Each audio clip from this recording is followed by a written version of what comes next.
Hello, everybody, and welcome back to another episode. I'm extremely excited today. I probably shouldn't admit this, with the guys on the panel, but I'm very well rested. I made sure I got a nice, good nap, so I'm not stressed out about staying up late. So if you guys want to have a nice, great show and extend, I've got it. Okay. I am excited. We got some special announcements. Ooh, hey, good to see you. She said Boston is in the house. Kenny was the first one to tap in. Good to have you. You guys, it's pretty cool. StreamYard added this thing where you can put the comments live. It's been glitching, but I tested it when it first started and you could actually see it was pretty cool. But for whatever reason, it doesn't seem like it's showing up. So I'm going to take it away, but it's kind of cool. They're trying to add new features. Let me know, those of you who just tuned in, if you haven't done so already, drop your city. Let me know where you're watching from. Kenny is watching from Washington, D.C. And I forgot your actual first name, but I know I see DA all the time. DA said Boston is in the house. So let us know where you're watching from. I'm actually going to bring Willie on. He's backstage. And I'm going to get into some of these announcements because he is part of them. All right. So let's get this. Diane, that's what it was. Thank you so much, Diane. All right. Welcome to the show. Coming in hot. Oh, you're muted again. We got to get your. There we go. Let me try this again. Try to say something. No audio. You can hear me now, right? Yep. Now I can. Yay. That's going to be your new name, is Coming in Hot. That's just the name of the reaction channel because, I'm typically do come in hot when I react to things. If you've not noticed over the past, half of 100 episodes. You hot? What? I thought you were like medium mild, What are you talking about? I think I am too, but, the general public may think so. Matter of fact, I have some glasses I'm going to wear tonight so I can be extra soft. Excuse me. Hold on. Put these on. Oh, you just seem more delicate already. Well, I'm right. I'm gonna save our little announcement for a little bit into the show. We have a couple more people logged in, so don't let me forget, please. Okay. Chivas says, "Greetings, Yonci, and everyone here. Hope all is well." He is tuning in from St. Louis, but he is a native of Spring Hill, Louisiana. Good to have you, sir.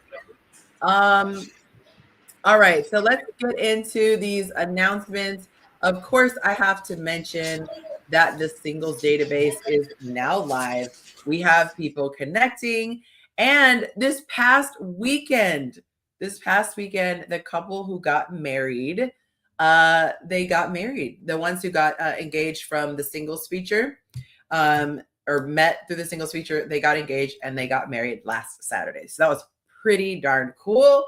I wasn't able to go. They were really bummed because they wanted me to make it. I said, I don't want to miss any weddings next year.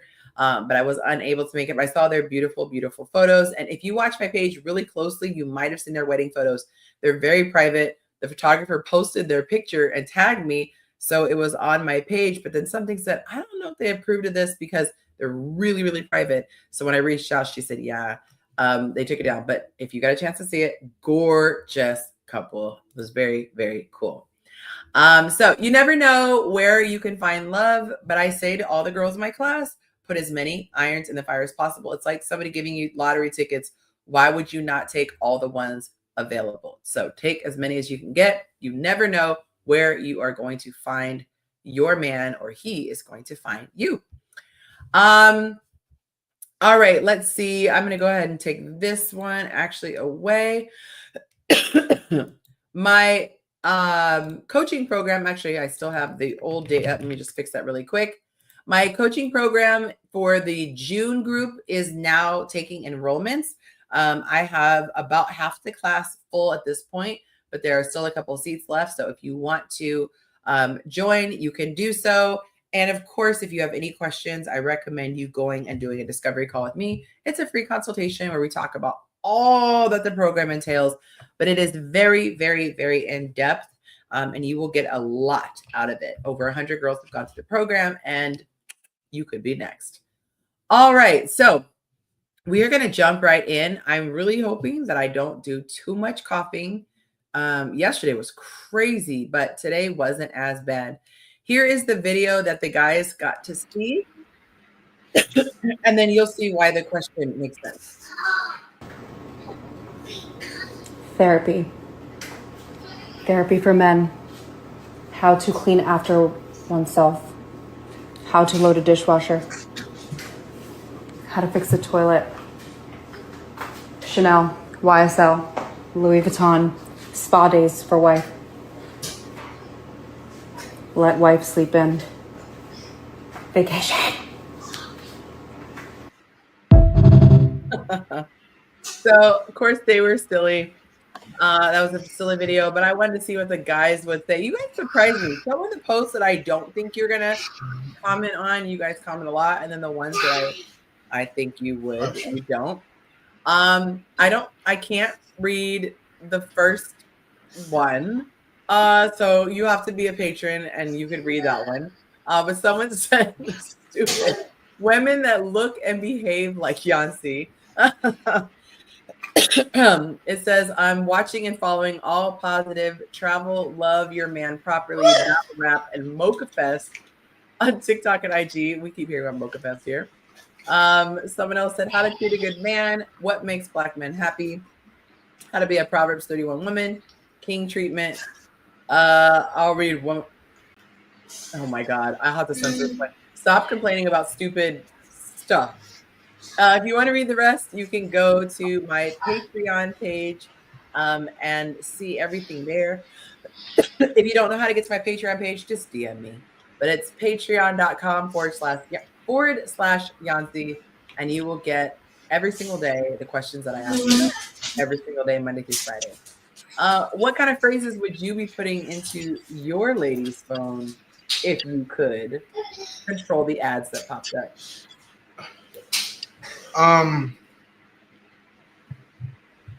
That's hard. I don't know.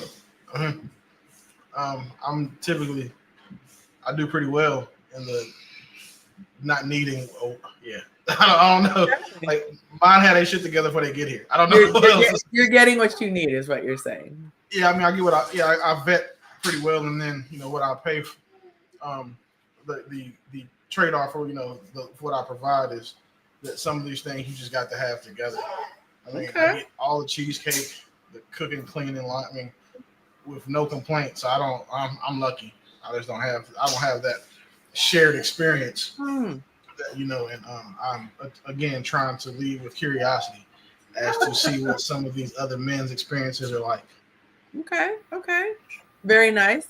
I might put some equipment in there, some recording equipment, YouTube stuff. I might put some gifts in there that I really like, because I'm such a nerd when it comes to gifts. Like, I love practical gifts that I can use. So I might put some cool tech in there. I love little gadgets and stuff. Hey, I like acts of service. Acts the of stuff service. the stuff that I can't pay for legally. That's a big one for me. I understand. Hey, girl, how are you doing?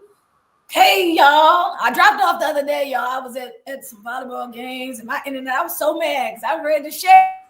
I know. We were like, she's here. No, she's not. So do you call the baker's coat a chef's coat as well? Yes. And is a baker called a chef too? Yeah. Okay. Just a pastry chef. Oh, pastry chef. Okay. So I'm gonna call you Chef Keisha. Put some respect on your name. I've seen your cake. And I'm doing a 40th birthday cake. I'm gonna drive up to Dallas. One of my close friends. We got a 40th weekend. How do you transport that without drama? Slow. I mean, slow. Keep my air on. Here, girl.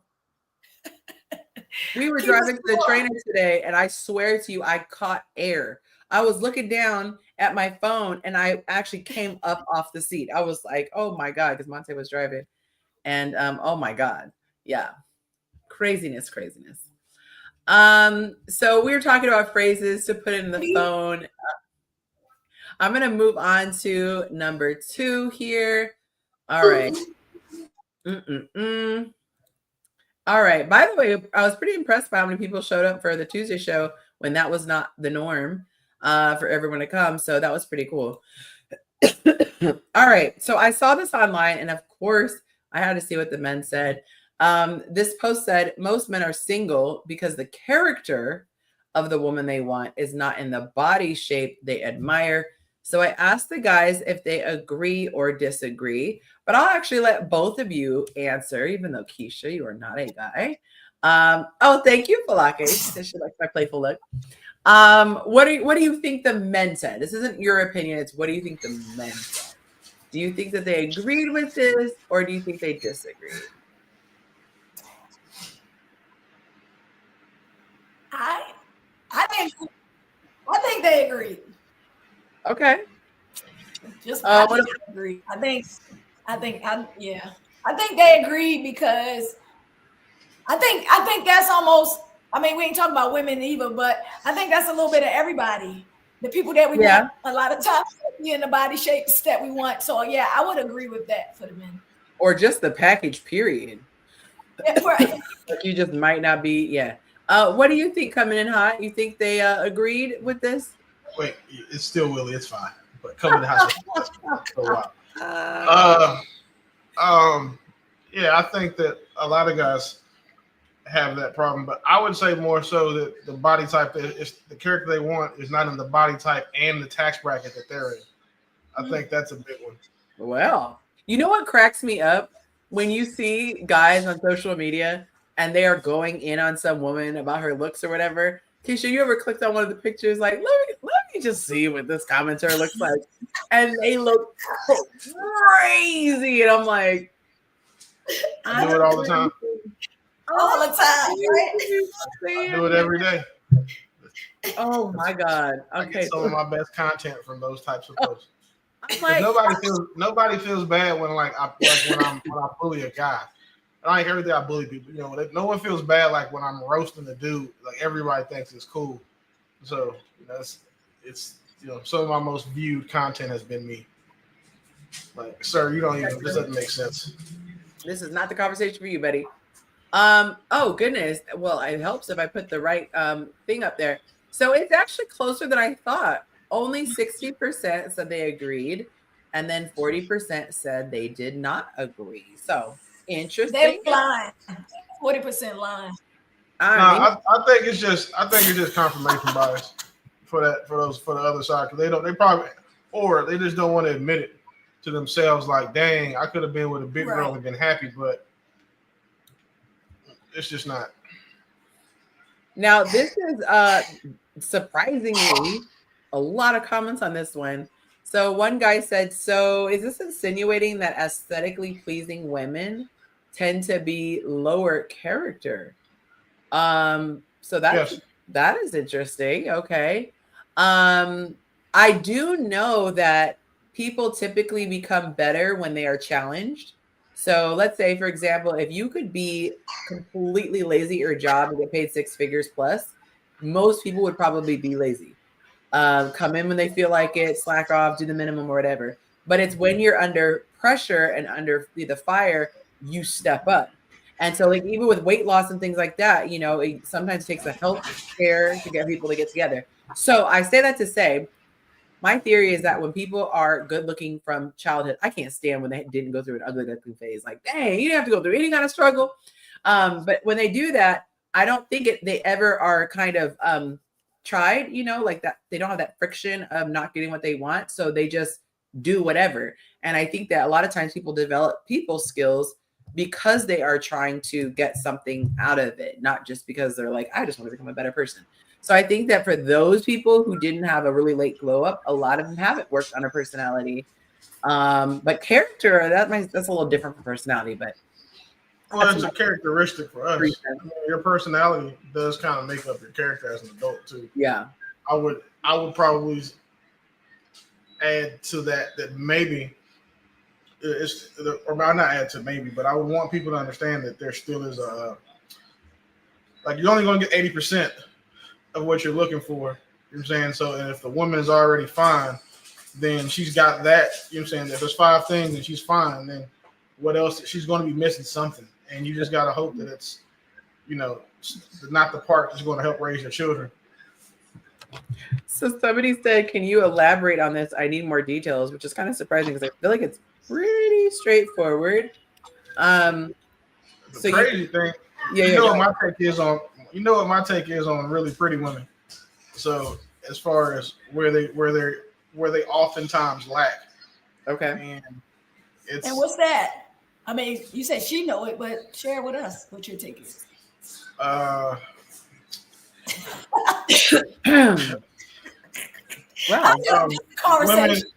Women who are very attractive tend to not perform the best in bed. Oh, that one. Yeah. Hello, princesses. It's a lot of starfishing and it makes sense, but this is why though, right? I understand because they get with us, and like our whole, like most of the time when they get with a guy, our whole goal is to like be masculine, assertive, and blow her back out. So all she really has to do is like just take instruction and not tap out. Right. But then when she comes across like the guy that she actually wants, and then he is also accomplished physically, he expects more from her, or the guy that has the guy that's used to getting women like that is not impressed by it. It has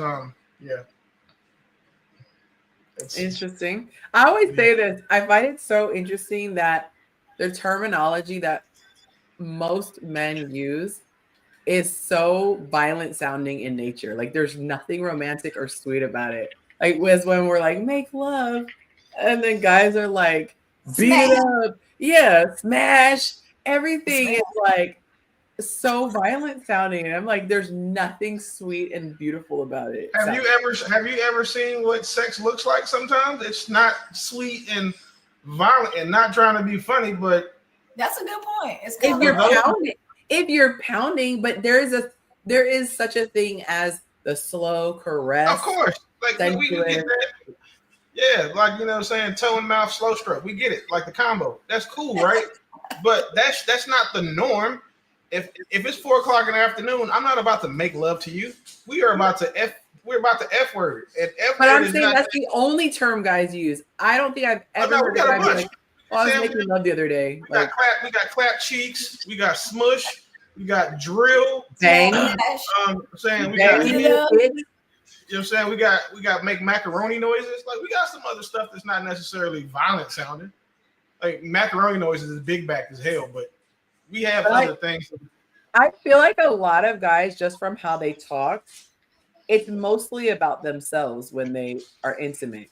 Because if you get women behind closed doors, most women are not satisfied. Most women are not, they're just kind of like, oh, okay, I'll deal with it. But they'll usually tell you about one guy who really knew what he was doing, and she enjoyed. But on the average, most women are not. And I think it's because for guys, it's all like, I don't know. I feel like they try to be intimate before they forget that intimacy starts before the bedroom. Like well, some guys, not all guys. When we have feelings for you, that's true.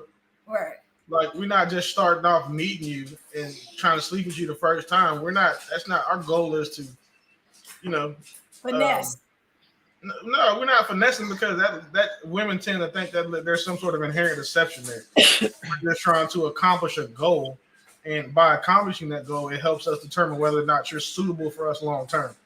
It's just part of our vetting process for a lot of men.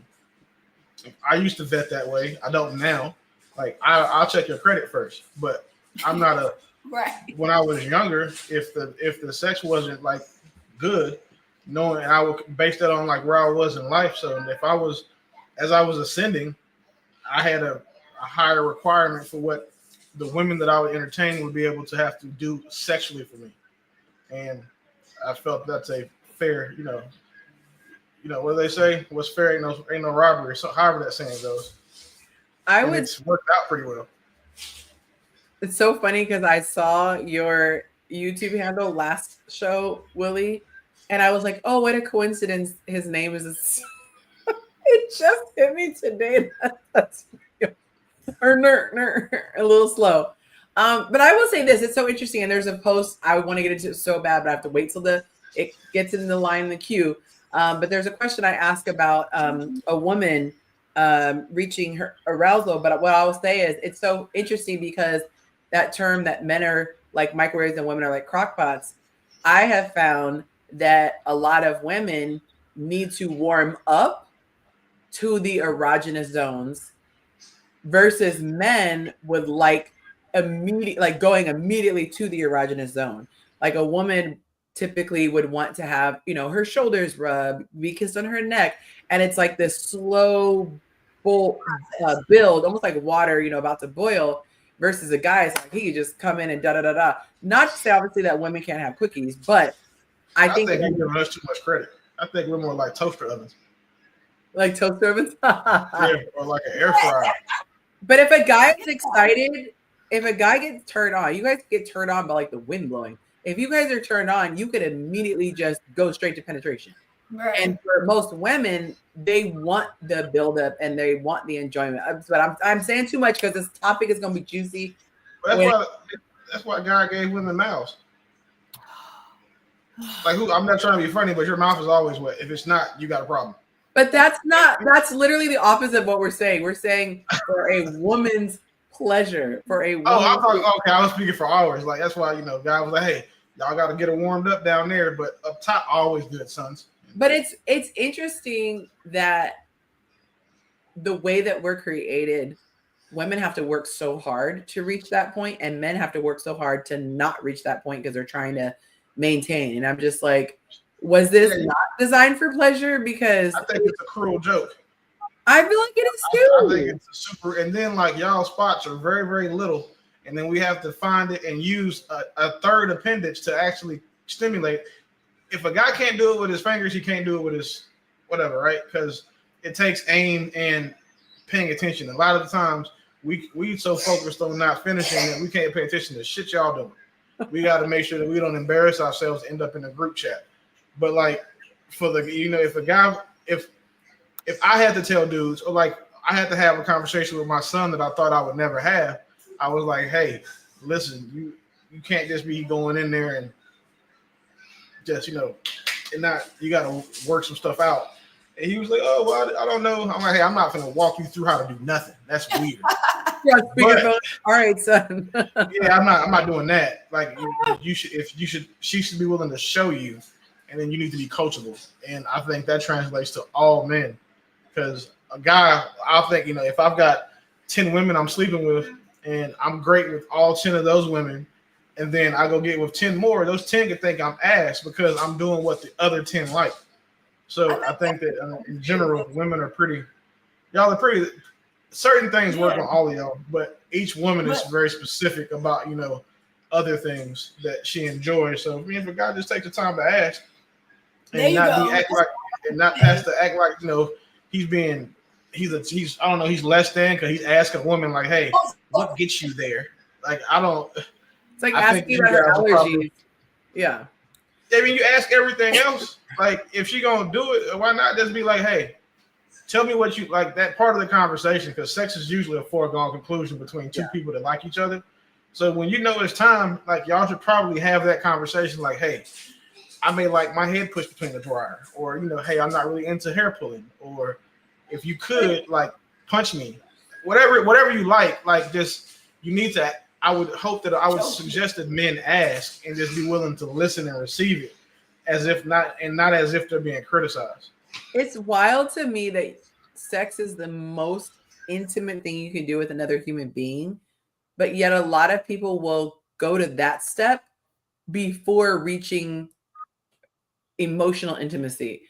And to me, like, that's the thing that's so foreign to me about just hookups. Someone meets someone in the club and then 2 hours later they're somewhere in the bathroom or wherever, someone's house. They didn't take a bath. That's so nasty. Ugh. But it's like, for me, I would not be able to feel comfortable and be vulnerable. I feel like I would want to perform and make sure I'm looking a certain way. Like, I would be so in my head, as opposed to, because it can also be funny. Like, there could be funny or awkward moments. And I feel like you need the comfort of that person, to kind of laugh through things. Or, I mean, because the weird stuff could happen. You get a weird cramp in your leg, or, something could happen. And or you don't know what the person is into. I'll never forget, I was reading this book. It's all the things you should ask before you get married. And it was talking about asking basic stuff about physical intimacy. And the example they gave was talking in bed. And so you might think that talking in bed is really sexy. Bless you. And so they said you could assume it's really sexy. So you're doing, you've given all this good, dirty talk in your mind. And the other person is like, oh my God, this isn't a sporting event. Like, I don't need an announcer. Because people have different takes on things. And so I'm like, there's just so much stuff that you should ask first instead of just assuming. Imagine you're like, call me daddy in English. That shit is daddy in English is a showstopper. You like it or don't? He doesn't like it. No, I really don't want you. I don't even want you talking to me in English for real, unless you're like saying like 3-4 words, faster, slower, harder, soft. That's all I care about. But all that talking and calling me daddy, like I got kids, and a woman calling me dad, it cuts it off. Like whatever blood flow. So controversial. It's over. But it's done. People always think that if you're too quiet, then that's not enjoyable. You know what I mean? Well, that's not the same as not talking because he's saying words. Yeah, words. But if a woman is quiet, I just say this. I don't know a woman that says that she was quiet during mind-blowing sex. I've never met one. So they're quiet during regrettable sex or like preoccupied with work sex or trying to focus on someone else. There is such a thing as you not being able to say anything. Like sometimes she can just get really, really quiet when it's really, really good. So I'm not saying the entire session. I couldn't see someone being quiet the entire session, but I would say that being really, really quiet sometimes is like because you still all in. Like yes, exactly. I'm tapping the top of her head to make sure she's okay. She was too stunned to speak. Is the the proper phrase? What was it? You said something though. I wanted to say. So there was this kink I had never heard of. We have come so far from this topic, but anyway, I'm gonna go with it. But I did not know there is a good girl kink. Have you guys heard of that before? A what? A good girl kink? Yeah. I had never heard that, right? And so girls like to be praised.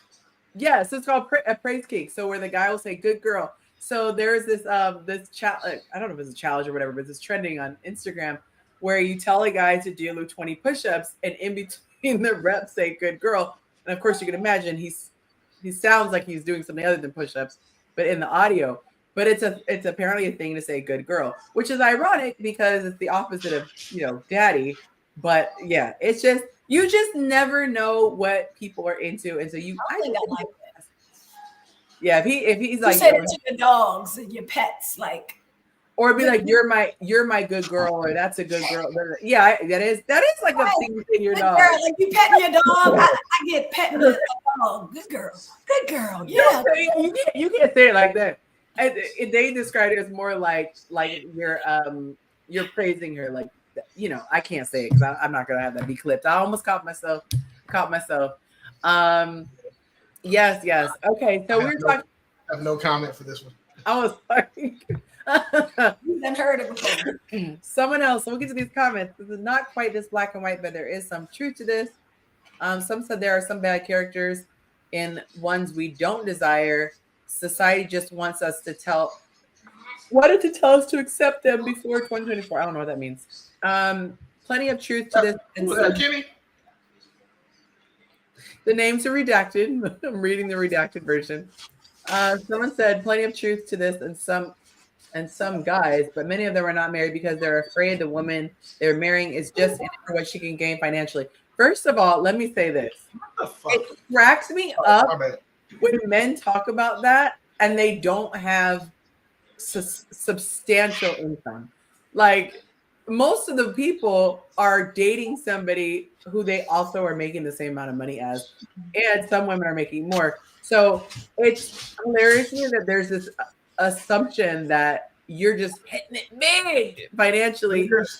They're parroting the sentiments of men they've seen that have been taken advantage of. It's almost like all the guys that when Uncle Kevin said the criteria for being a high value man, he set it out, and then now all the high value men, like the other podcasters, was claiming it, but they were watering down the standards so it fit them.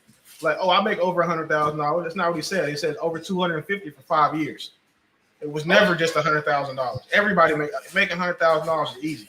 So like, and people kept like trying to water down his definition to fit that. These men are doing the same thing. Well, oh, interesting. I'm doing a instead of asking you guys to snitch, I'm gonna look for myself. We've been toggling between 9 and 10 live viewers. And so let's see how many of y'all have a second to hit that like button if you haven't done so already. All right, so the number of likes we have, oh, there it goes up. We got 3 so far. So 6 of y'all, if y'all can hit that like button and let YouTube know that you are enjoying the show. It's really helpful for the platform to see. Y'all are digging it. I see Greg in the comments. Hopefully you are still available to come on the show. That'd be great to have you. Okay, so let me take this one down. We're going to get to number 3. Question number 3. I thought this is really interesting. Do you protect your woman by walking in front of her? So you're going before her, or do you protect her by walking behind her? Hello, Love Life Travels. Good to have you. Which do you prefer to do, Willie, when you are protecting your lady? You can't protect somebody that's in front of you. That's stupid. Sorry. That's not smart. Wait, if the person's in front of you, you can't protect them? Yes. If I'm walking in front of you, if I'm walking in front of you, I can protect you because I take the hit first. If you're walking in front of me, you're going to be the first one that, like, what? The VIP is never in the lead car. That's why they have a caravan. It's a lead car and it's a follow car, and you have the principal in the middle for a reason. So like, when I've always walked in front of my woman because I keep her to my left, so my right is she's behind me to the left, and I'm in front of her because that's how you protect someone. That's just basic. How do you keep someone from coming up behind her and shanking her from the back?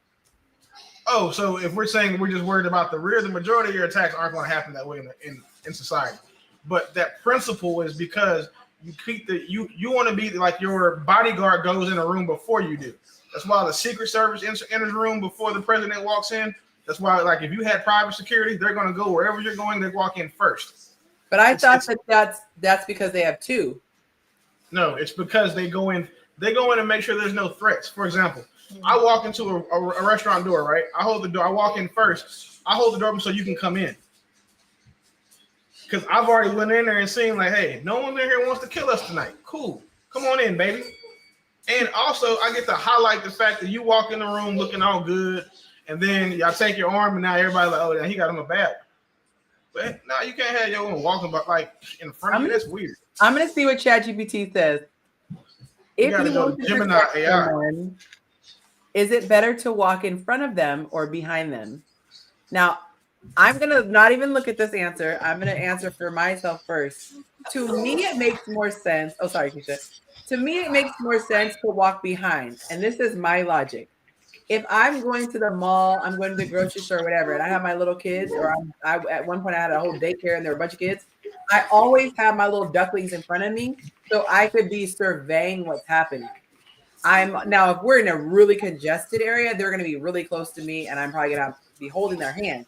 But if we're in a place where people aren't pushing in on us, I'm never ever having them behind, because if they're behind, they could be snatched up and halfway to Mexico before I even realize they're gone.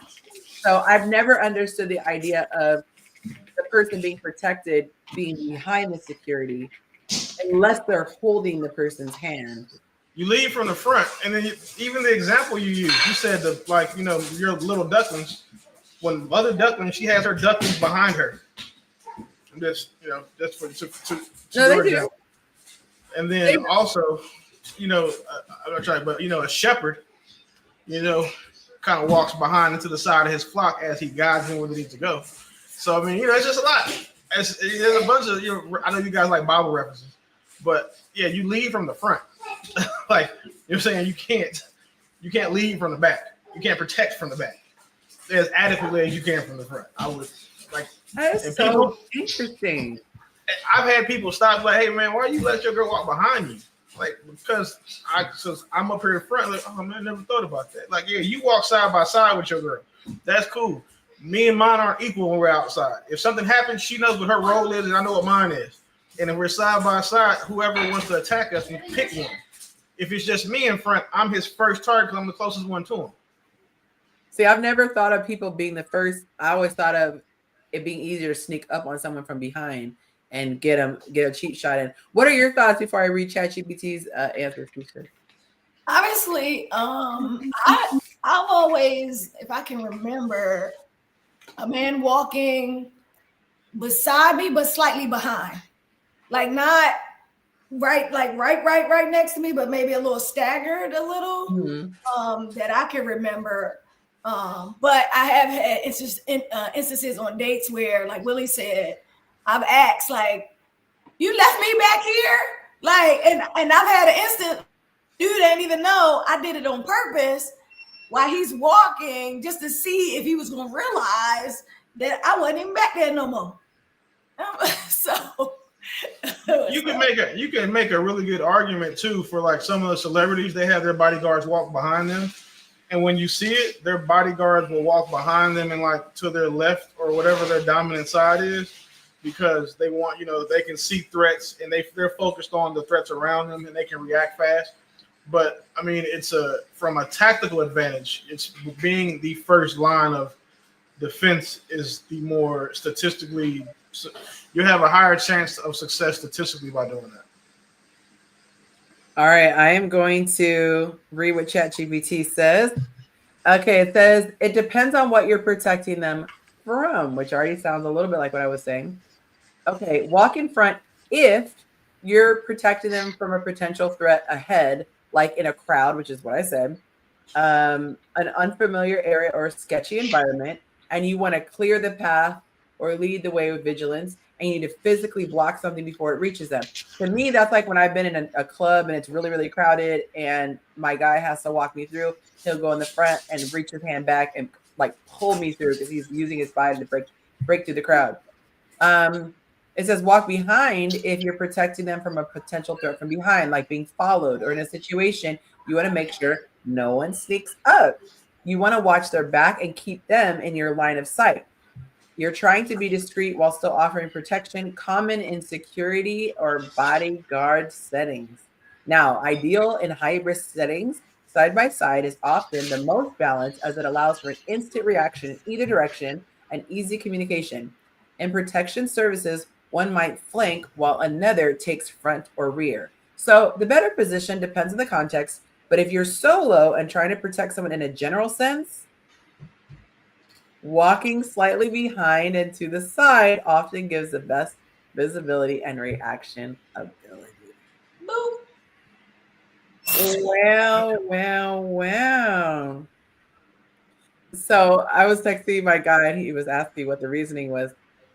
He was saying that he would be the first one to get hit if somebody ran up on her. Yeah, you go out and you got two girls trying to fight you because you light skinned and pretty. You don't want him to be behind you because them girls, something about girls that are haters, they hit real hard. Like, they swing with hate in their fist. All right, I gotta send this. Okay. I know he's not gonna read that, but I sent it. Okay. So let's see what the guy said. So what do you think the guy said? Do you think the majority said protect her from the front? Do you think the majority said protect her from behind? And I will give you. You said what? I think it might be even. So it's 69 to 31. So I'll give you a clue. 69 to 31. It's kind of like two. The dudes are single for the most part. I think they're probably gonna say for the top, for the front. That they walk in the front? Yeah. But then that means I got to think that 61% of the men are like solid. I don't know. Right. I don't know. This is hard because I don't like to. I want to be. I'm gonna say they're gonna walk behind them. Final answer. Okay, final answer. He said he thinks 69% said they walk behind. And Keisha, you said what? That they walk behind. Okay. Blondie, hello. Thank you for saying hi. All right. So survey says, which way do they go? I'm going to put this up. Sorry, it's so small. That's what he said. You switched it. You write it first. So 69% says I walk in the front, and 31% said they walk behind. Yeah, I feel more protected with my guy walking behind because I know he can see everything. Push away or like something. Yeah.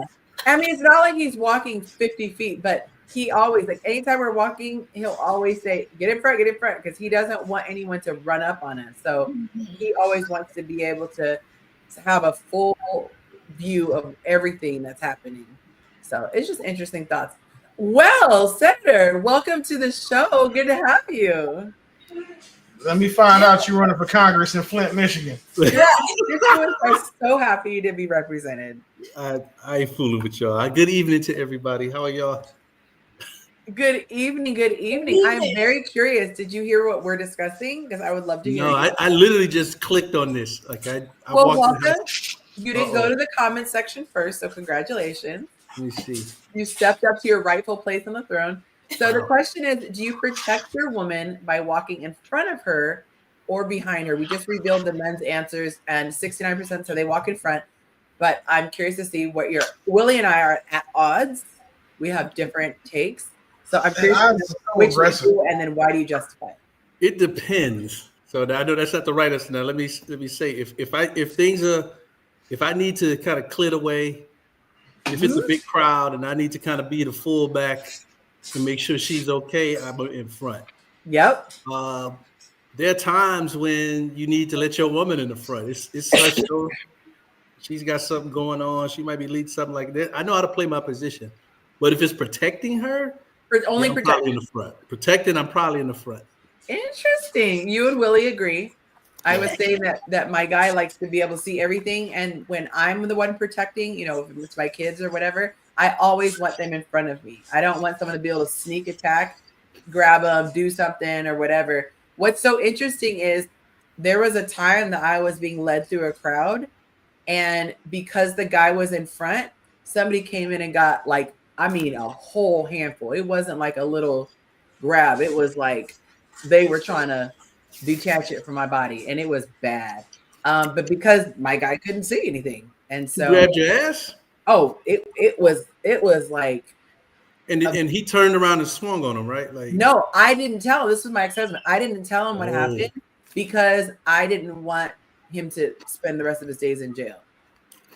So stupid me, I vented once we were away from the place.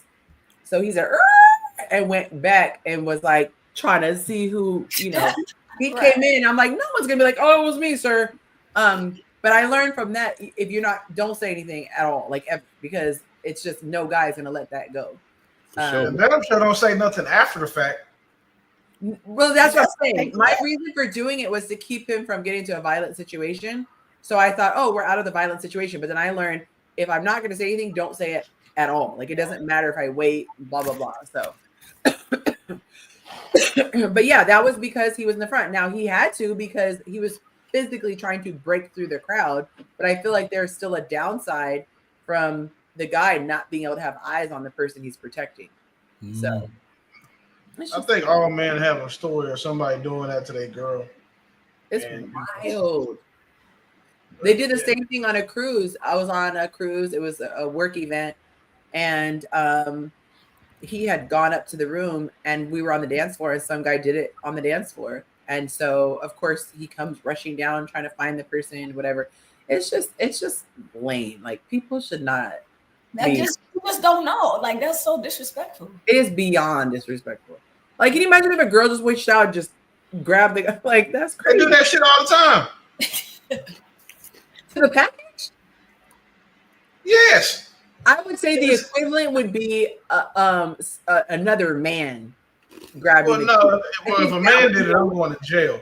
That's what I'm saying. I feel like that's the level of violation a woman feels when a man does it to her that she didn't want, and a man having another man do that. I think that would be the level of violation.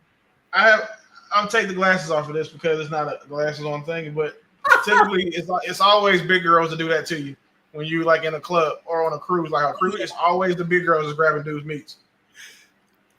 That's wild. That's wild. It's the audacity for me. It's the audacity. It's the audacity. You made me think about the dude with the dude. That's why I said it. It's the audacity. We're not going to do that. We're not gonna do that. Oh my gosh. Okay, we're gonna get I just saw Greg's comment. He said yes, he'll be on soon. Excellente. All right, so the next question. By the way, y'all, if you are enjoying the show, feel free to show love with a love offering. Or if you want to extend the show, you can use Zelle or Cash App. But you can do a love offering. With YouTube, just click on the super chat, or you could do a Cash App or Zelle and just put in the comments love offering, and then I will give you the credit. But feel free to do that. Your girl is putting in work, especially being sick, y'all. I couldn't be here last week because I was just so ill, still pushing my way through. But I got some antibiotics, and I think I'm gonna just start taking those. All right, we're gonna get into number 4. Excuse me. Is this good advice? What advice am I speaking of? Well, have a listen. Less put together. Men will approach you more because you look pretty disarming. It's not as scary because you're not as pretty as you could be or ought to be. You want a man to be able to approach you that's not afraid that you look pretty. Wearing the makeup and the jewelry and everything is it's like a net. It's like a disqualification net. You want men to go, damn, I couldn't afford it. That's a filter for you. When you go around just so bold, some of y'all walking around not trying at all, that removes the net between you and the masses, and now everybody will approach you. Because if the man is afraid to approach you when you have your full face on, then that's not the man for you anyways. You're not going to be attracted to him anyways because he doesn't have the confidence to approach a pretty girl that he likes. What? More is not better. So I'm going to say this first just to see if I'm wrong or not. But after having 10 years, I don't know, that sounded weird at first. 10 years worth of conversations with men, I have never heard a man say he equates being dolled up as being out of their league. I've actually heard the opposite, that they are so attracted to the natural beauty. Like it has nothing to do with seeming like she's less high maintenance. That's what I would assume if I was forced to ask. So I'm actually very curious because I haven't read the comments yet. I'm very curious. Consider the source. Consider the source. It's a white dude that spray tans. Like he turns orange and shit on purpose. Like we can't take nothing he says serious. Well, what I can take seriously is the love offering from Blondie. Thank you so much, Blondie. I appreciate it so much. How you know that's a love offer? Because it was through YouTube, and I said if you do it through YouTube, and if it's Zelle or Cash App, you have to comment. Sorry, that was a little sarcastic. My bad, friend. Yeah, so he said he had another one. He did a whole live where he ripped into this girl because she didn't shave the top of her thighs. I guess she just shaved her knee down. But the way that he was so upset about it, it kind of seemed like suspect. I'll just say that. Jacob looks like he belongs with the Secret Service in the Oval. Did she shave the part that he's supposed to eat? Because if he did, he worried about the wrong thing. I said you worried about. Greg did a $5 love offering. Thank you for the love. I appreciate that more than you know. Yeah, I was just like, I don't think I've ever heard a guy be like, oh, your legs are hairy, or even down there. Like some guys would be like, look, I can find my way. I don't need, when you really are trying to do what you need to do, I haven't heard a lot of guys complain about women in that way. Now, some have preferences from that specific area, but like hairy legs, I've never heard a guy be like, Man, she got hairy. Hairy legs will give me pause, but if the top of the thigh, I've never. It was specifically the top of the thigh. I've never. But I do feel like that's kind of lazy though, because like I've seen women shave their legs before, and y'all start shaving y'all legs, y'all belly button. So I know that like she left. She must have been in a hurry, or like it was a late date or something. Right. It was in a hairy. Sorry. Yeah. This girl looks familiar. I don't know. I've seen her somewhere. Very- Kaylee got a new crib. Nah, it's a virtual Oh, she's calling out. She got the piano. but I do have a new crib, so She got the new hair takedown spot. I cannot. You guys, I am very excited to announce that I have hit and far exceeded my calorie goal for the day. Very happy. I'm on a very serious workout program. So my little thing just buzzed. I don't know why, because I went way over, but Yeah, got a new lady lounge. That's what that is. She got a the lady lounge. little lady lounge. All right, now. I think Kaylee might be low key a madam for real. That's dang. Put some respect on my girl's name. I did. I called her a madam and not a prostitute. She's a business owner. She would not be in such a place. Okay, she is above that. Hey, listen, Kaylee is a hustler and an entrepreneur. So I'm a hustler, baby. Yeah, Exactly. I thought so when I first was introduced to Kaylee, I had one impression. I have a different impression now. I ain't gonna say it's negative. I'm just saying I thought Kaylee baked bread and knitted and and just cared for the and just read the Bible while read the Bible versus every I was morning. all Right? sweet and innocent, and you know. Yeah, I definitely thought you were a virgin when you first came on the show. I thought you were like Falake Part 2. Yeah, I was like, nah, she. I don't know how to respond to that. Kaylee turned 100%. Yeah. So we want Kaylee to come back on the show. So y'all. I mean, every time I come on, it's just nothing but crap. So. Oh my goodness. Jacob thought he had it bad. Still the love. Yeah. Good. Well, Speaking of coming on the show, we have a little announcement courtesy of Mr. Willie, aka Coming in Hot. Would you like to set it up for us, sir? The premise? Congratulations. No, you got it. I'm you it's just your world. I'm just Let me see. a supporter. We gotta hear it. Will Willie get married? You Congratulate. No, I'm just playing. So for those Y'all funny. It's beautiful, man. show the ring. Man should I not would be not be alone. announcing my wedding on a YouTube show. I'll probably tell you after I did it. I'm absolutely not. No, they said you got married, so it'd be after the fact. Oh, no, I was So I'm gonna get married again, but when it happens, trust me, I'm extra. It'll be I bit my tongue saying that, damn, so yeah, I won't. But my point is that like when it happens, I'm going crazy. Trust me. Okay, let's get to the announcement now. So for those of you who decide that you want to join the YouTube show, we are going to be running a raffle, I guess you would say, a raffle. We're going to be doing a giveaway. Your name is going to be entered into a drawing. If you choose to join the YouTube show, now you must stay for at least 4 hours. The regular show is 2 hours, and then you stay for 2 hours overtime.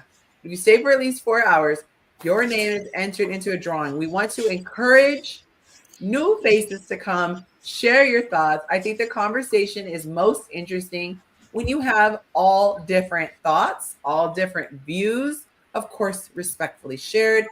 But if we all are in agreement, that's a snooze fest. So if you have been thinking, I don't know if I want to do it, but I do have a lot to say, this is your incentive. Now, what are we raffling off? It's a $250 valued item. It is a one-on-one coaching session with yours truly. So if you've been wanting coaching and you want to share your thoughts, this is the time to do it.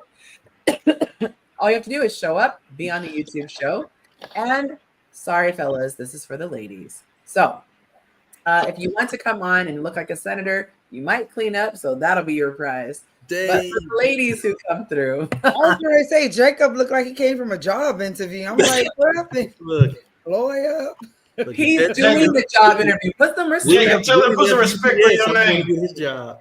I'm going to get his job. He vacated. Looking good, though. I love the suit. Looking good. Looking I appreciate it. clean. Looks I went to real a clean. candidate We don't forum have on tonight. the Pacers jersey and the caps and all that. But the question is, do you still have the flags? We haven't seen the flags in a long time. But we have. Well, I do still have them. I change at halftime when I get out of the suit. But I went to a candidate forum tonight, so that's why I'm dressed up. Okay. You were talking about politics last time. Yeah. All right. So once again, if anybody wants to be a blessing, feel free to show love with a love offering using the super chat, and I will give you some shout outs. Or if you want to send it through Zelle or Cash App, you can do so to extend the show. Or if you can add love offering, it'll be considered a love offering. Y'all, Zelle is trying to come for their coins. Zelle said they will no longer allow businesses to accept money through that platform. What's funny is where I get my nails done, I won't say the name of the business. She's like, don't put the memo. Don't put the memo. So y'all have a business, don't put the memo. Because otherwise, how would they know if it's not just, my sweet little cousin Kaylee, or my my auntie Lynette, or what have you. So they're trying to come with for all their coins, and so it's crazy. I think that maybe one platform should allow people to send money without contingencies, and I feel like everybody else will flock to that. You know what, Yonci? That What? means you have to start it. Oh, okay. I see you. All right. So, what are our thoughts, you guys, on this whole Hey, Keisha is on the show and she's showing love. Very nice, very nice. You know what? You know what I'm going to do? Because you were on the panel and you showed love, Keisha, you are doing it all. And while you're working, I'm going to put 30 seconds on the clock. And I want you to, as shamelessly as possible, I want you to plug your business, whatever business that you want. I'm going to put 30 seconds on the clock. We're going to just give you a whole ad because that is very gracious that you are working a whole shift. I can't even push these buttons with these nails. You're working a whole shift and you are still showing some love. So 30 seconds on the clock starting now. All right. So I am a pastry chef where my business is Sweet Beginnings, Treats, and More. You can find me on TikTok, Instagram, Facebook. And what I do, I can create customized cakes from sweet potato cheesecakes to cupcakes, you name it. I will be able to make your event just a little sweeter. So just allow to make your events a little sweeter, and I ship some things. So yeah, that's it. She's traveling to Dallas to drop off a cake. So go ahead. Look, put it in the chat, please. Put your handle there where they can find your website, whatever you have. Yes, thank you so much. I appreciate the love and all the dedication. You guys, you can see the handles right now. Feel free to type that in, Keisha, into the chat. But everybody on the stage, you can see where you can find everyone on social media. If you want to follow them, you can do so with their information. Willie has a reaction channel that's called I'm Coming in Hot. I definitely think that Willie has given the most hands down. It's not even a question. So give him a little bit of love. But thank you so much. A $10 super chat from Keisha. It don't let me post it, Yonci. In the chat box? Yeah. Comment in the private chat and then I'll copy and paste it. Okay. All right. So thoughts on this his comment saying that I gave you 30 seconds. Well, I guess you don't need the whole 30. You got everything you want to say? Yep. Okay. So the guy was saying that if you are all made up, it's going to rule out the guys who can't afford you. What are your thoughts on that? This is a guy, right? So I don't have to. I think that's the dumbest shit in the world that somebody's ever said. Because as a man, that's like saying, "Hey, fellas, go to the gym with your balls muscled, so that way you can get a girl who don't mind." Like that's dumb. Like the logic, and then you can't take it makeup and be. There are certain demographics of clusters of people who have very different perspectives than the rest of the world does, and I believe that he's one of them. Because again, if you're willing to spray tan yourself to look darker, I don't really think that you have much you can say about somebody wearing makeup. Well, there you have it. Senator? I don't know what the hell that man is talking about. Right. I really don't. It made no sense. He said it with conviction. It was just he maybe he was trying something new. I don't know what the hell he's talking about. It made no sense, no rationale. He was just running his mouth. I do not agree with anything he said, and it absolutely made no sense to me at all. God bless this man. Wild. I'm putting so ladies, that's not the thing. No, now wait a minute. To do something now. Put Keisha's picture back up in the corner, the donation picture. Like not now. Like, hold on, put it back in the corner. Now look at look. Hey, now is she scaring people away? No, this is look. I don't know, man. Look, whoever did her eyes. Really did a love offering? Willie said he don't do love offerings. I know that's right. That's an extension. You better take a picture. Oh, here come on. It's about to get on and popping. Willie, that is so nice. You know what? Well, you're not drinking Dr. Pepper now.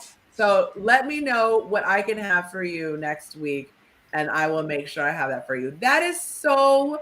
Oh, if that's the case, so you got to drink some Everclear and do like a line of cocaine. Wait, I was going to give something to you. Oh no, I don't. I thought you were going to drink it for me. Oh no! I will have it for you because before I had Dr. Pepper for you, but now I'll have Pepper for you. So I figured it out. Thank you so much. What'd you say? I know you did coke. Hey. I mean, I'm gonna do some I'm tongue tied. I can't even. But good. Thank you so much, Willie. Make sure you watch his channel, subscribe to his YouTube channel. You can see it right here in the comments. Keisha, thank you again. She did a $10 super chat. Greg did a $5 super chat, and Blondie did a $5 super chat. Thank you so much, you guys. This literally keeps the show going. So I appreciate that. If you are appreciating how Jacob looks in the suit, drop a $10 super chat. I'm just kidding. No, she's not. Yeah, I'll finish. She's trying to pimp you out, Jacob. I could at least get 15. Good Lord. Like $10 is all I get. And I will give you his phone number. You got to break a 20, man. It's like, dang. 2 20s on the dresser. Oh my God. Okay. So they said that he doesn't know what he's talking about. Let's get Mont's take on this before we move on. Mont, this guy said if a woman is all glammed up, she's got her makeup on, she got her cute little outfit, she got her heels, she got her jewelry, she's smelling good, that it's going to scare off the men who can't afford her because they're going to think she's high maintenance. Do you think that's good advice, or do you think it is balderdash? If I'm being honest, please. It sounds gay. I mean, you weren't even here, and that's kind of what the sentiment was. Yeah, it just sounds gay.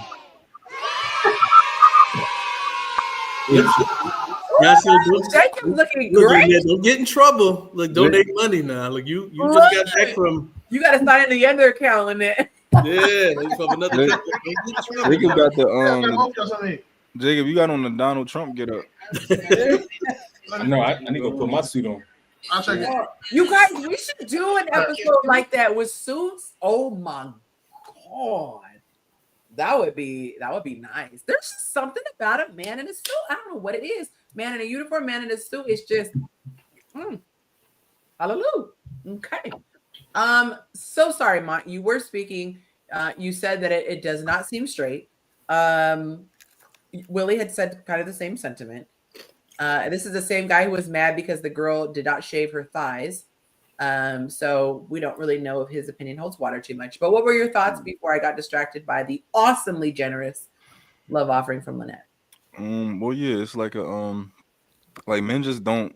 It sound gay, and beyond that, that's stupid. No, like no, like no man is looking at your makeup and being like, oh, I can't afford her. Like we might look at the way that you're dressed and your makeup and be like, you know what, she look like a hassle. You know, we can look at stuff like that and be like, Can you unpack that? Because yeah, so like, that's actually what he's saying. It's said. Well, he didn't say hassle, but he said she's too high maintenance. But what do you mean by hassle? So high maintenance implies that like you're gonna cost me too much. When I say a hassle, I mean like I know I can't say shit to you about your makeup because you're gonna throw a fit and you're gonna say all this type of nonsense. Like, you know what? Maybe I like to see you with a little less makeup or something like that. I know you're gonna be like, what? This is what girls do, and I'm just as called being a woman and all this type of goofy stuff. Like, I don't want your makeup getting on my clothes. You know, like I don't. It's probably going to take you a long time to get dressed every time. Like normal girls put on makeup, but they're not beating their faces like that because they're not that good. But if you like that, I That cannot part. stand when a woman and I don't even date women, but like the women who take 2-3 hours to get ready, I just can't imagine. Like, it's one thing if you're going to a formal and you're taking your time and doing all this stuff, but like if that's your normal stepping outside of the house, you I ugly. just that would be exasperating for me as a guy. And then that's like what percentage of your life is sitting in a makeup chair doing your makeup? Like that's crazy to me. Yeah, but no man ever sees a woman in No, like the I amount of feel makeup she has sometimes on. women should look the same. So look what? And women should always look the same. When you put on makeup, you should still look like Oh, yourself. You shouldn't not a look like a transformer. totally different. Yeah, I feel Yeah, that's a nice way of putting it. I was gonna say something else. A clown. I'll say it. What was the question? No, that wasn't the word. But it's written down. It's written down there on this. It's written on the screen. Oh, great. Yeah, he said if you like go out kind of just bummy, you know, like me, I was gonna say I don't have makeup, I have foundation on, but if you go out with no makeup, you don't, you know, maybe your hair's up in a ponytail, you just got some sweats on and you're just, you know, some slides, you're going to attract every guy versus if you get all glammed up, he says it's gonna eliminate men who can't afford you. Men who are basically beneath you. Now, Yonci, this is what I'll tell you though, real quick. This is what I'll tell you. The more that you get dressed up, right? It's not about makeup. It's about your entire aura. So if you're a woman and you have on a particular type of dress, right? And you look like you're not being revealing, but also, you know, you look classy and it's about your look. If you look classy or something like that, a man is going to treat you differently. It's all about classy. It's about class. It's not about makeup and stuff like that. You can wear no makeup or very light makeup and if you're pretty, you're pretty. Like it is like men love natural beauty. And I say that when you're talking about energy, you could see the girls that seem we called it prissy, like a girl who was so prissy that she couldn't do anything. She always had to be, you know, oh my God, my hair's gonna get messed up and da da da da da. Like I used to be on the prissy spectrum, I'm not gonna lie. But that gets annoying after a while. You know, you take her, you say it's gonna be outdoors and she's wearing wedges, you know, you're trying to go somewhere. Like I did not believe in sneakers. And now I pride myself on someone could give me 20 minutes and I got it. My thing is like, give me a good eyebrow. Like the bar is an eyebrow. Like I have to have a good eyebrow and that's it. Give me some lip gloss and an eyebrow and I can pretty much get it together. But you know, I don't need 3-4 hours. No segue, and this has nothing to do with the conversation, but I just remembered it, and so I'm so excited to share. By the way, if you're watching the show, you haven't hit like, please hit that like button. How many of you, by a show of hands on the panel, have an iPhone? I wanna see if you guys know about this. So 2 of you, I know Willie has one also. Okay, so 4 of you, right? Did you know about the space bar trick? Yes. No. It turns your phone into a cursor. I just learned that this week, and I'm like preaching to everybody, like, you need to do this. So bust your phone out if you have it and act like you're writing a text message, and then hold down the space button. It turns it into a cursor. So, you know, if you're trying to select text or whatever, And usually I thought you just had to hold it down with your finger until the little thing popped up, but then I could hardly ever see it because my finger's in the way. You can just hold the space bar and it turns into a mouse. And there's other things you can do to click it to select and all that stuff. So if you do the space bar and it starts selecting, you can hold it down, tap your finger on with the other hand, and then you could choose like where to stop it or what have you. That changed my whole life, y'all. I'm just too tickled. Did you know what happens when you swipe the little tab on the bottom of your phone? You can change like applications. What? What you mean? There's a line. Wait. So there's yes, I just Yeah. DoorDash something. You just take it. Yeah. Wait, fuck, I can't hit it. Pause. See, this is what it's like. Never mind. But yeah, you can swipe left and shit. So disrespectful. So disrespectful. Oh, instead of having to push up and go over. Yeah. Do that again. I missed it. I just heard iPhone. So when you have the little that little bar at the bottom, the little bar at the bottom here, if you slide that little bar, it'll take you to the next app instead of having to normally you slide up and over. The bar will just let you slide it. I learned something else, you guys, that blew my mind. I'm so spoiled with the voice texting. I always am sitting at my desk. I'm like, I wish there were other apps besides Word that let you voice dictate. Child, I asked ChatGPT because ChatGPT be telling me everything. You can double click the control button. Tap, tap, double click the control button on your keyboard. And you can type whatever. I know, poor Jacob. Yeah, this is a restroom break for you. Go fill up your drink. Go refresh. Jacob, you ain't got an iPad? I got an iPad, brand new. Man, I bet you Jacob ain't even got pants on right now. He got us all tricked. I think that he's wearing American flag boxers. That's what I think. I have a work iPhone and an iPad, and I hate both. I use it very sparingly.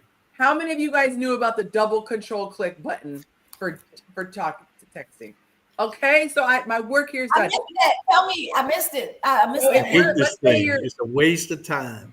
Let's say you're on your computer, right? And you can pull up your text or whatever. Let's say you have your text open or you're writing an email. Anywhere that you click and you can write text, you put your cursor where you want to start typing. Tap, tap, control, control. And a little microphone will pop up and you can start dictating.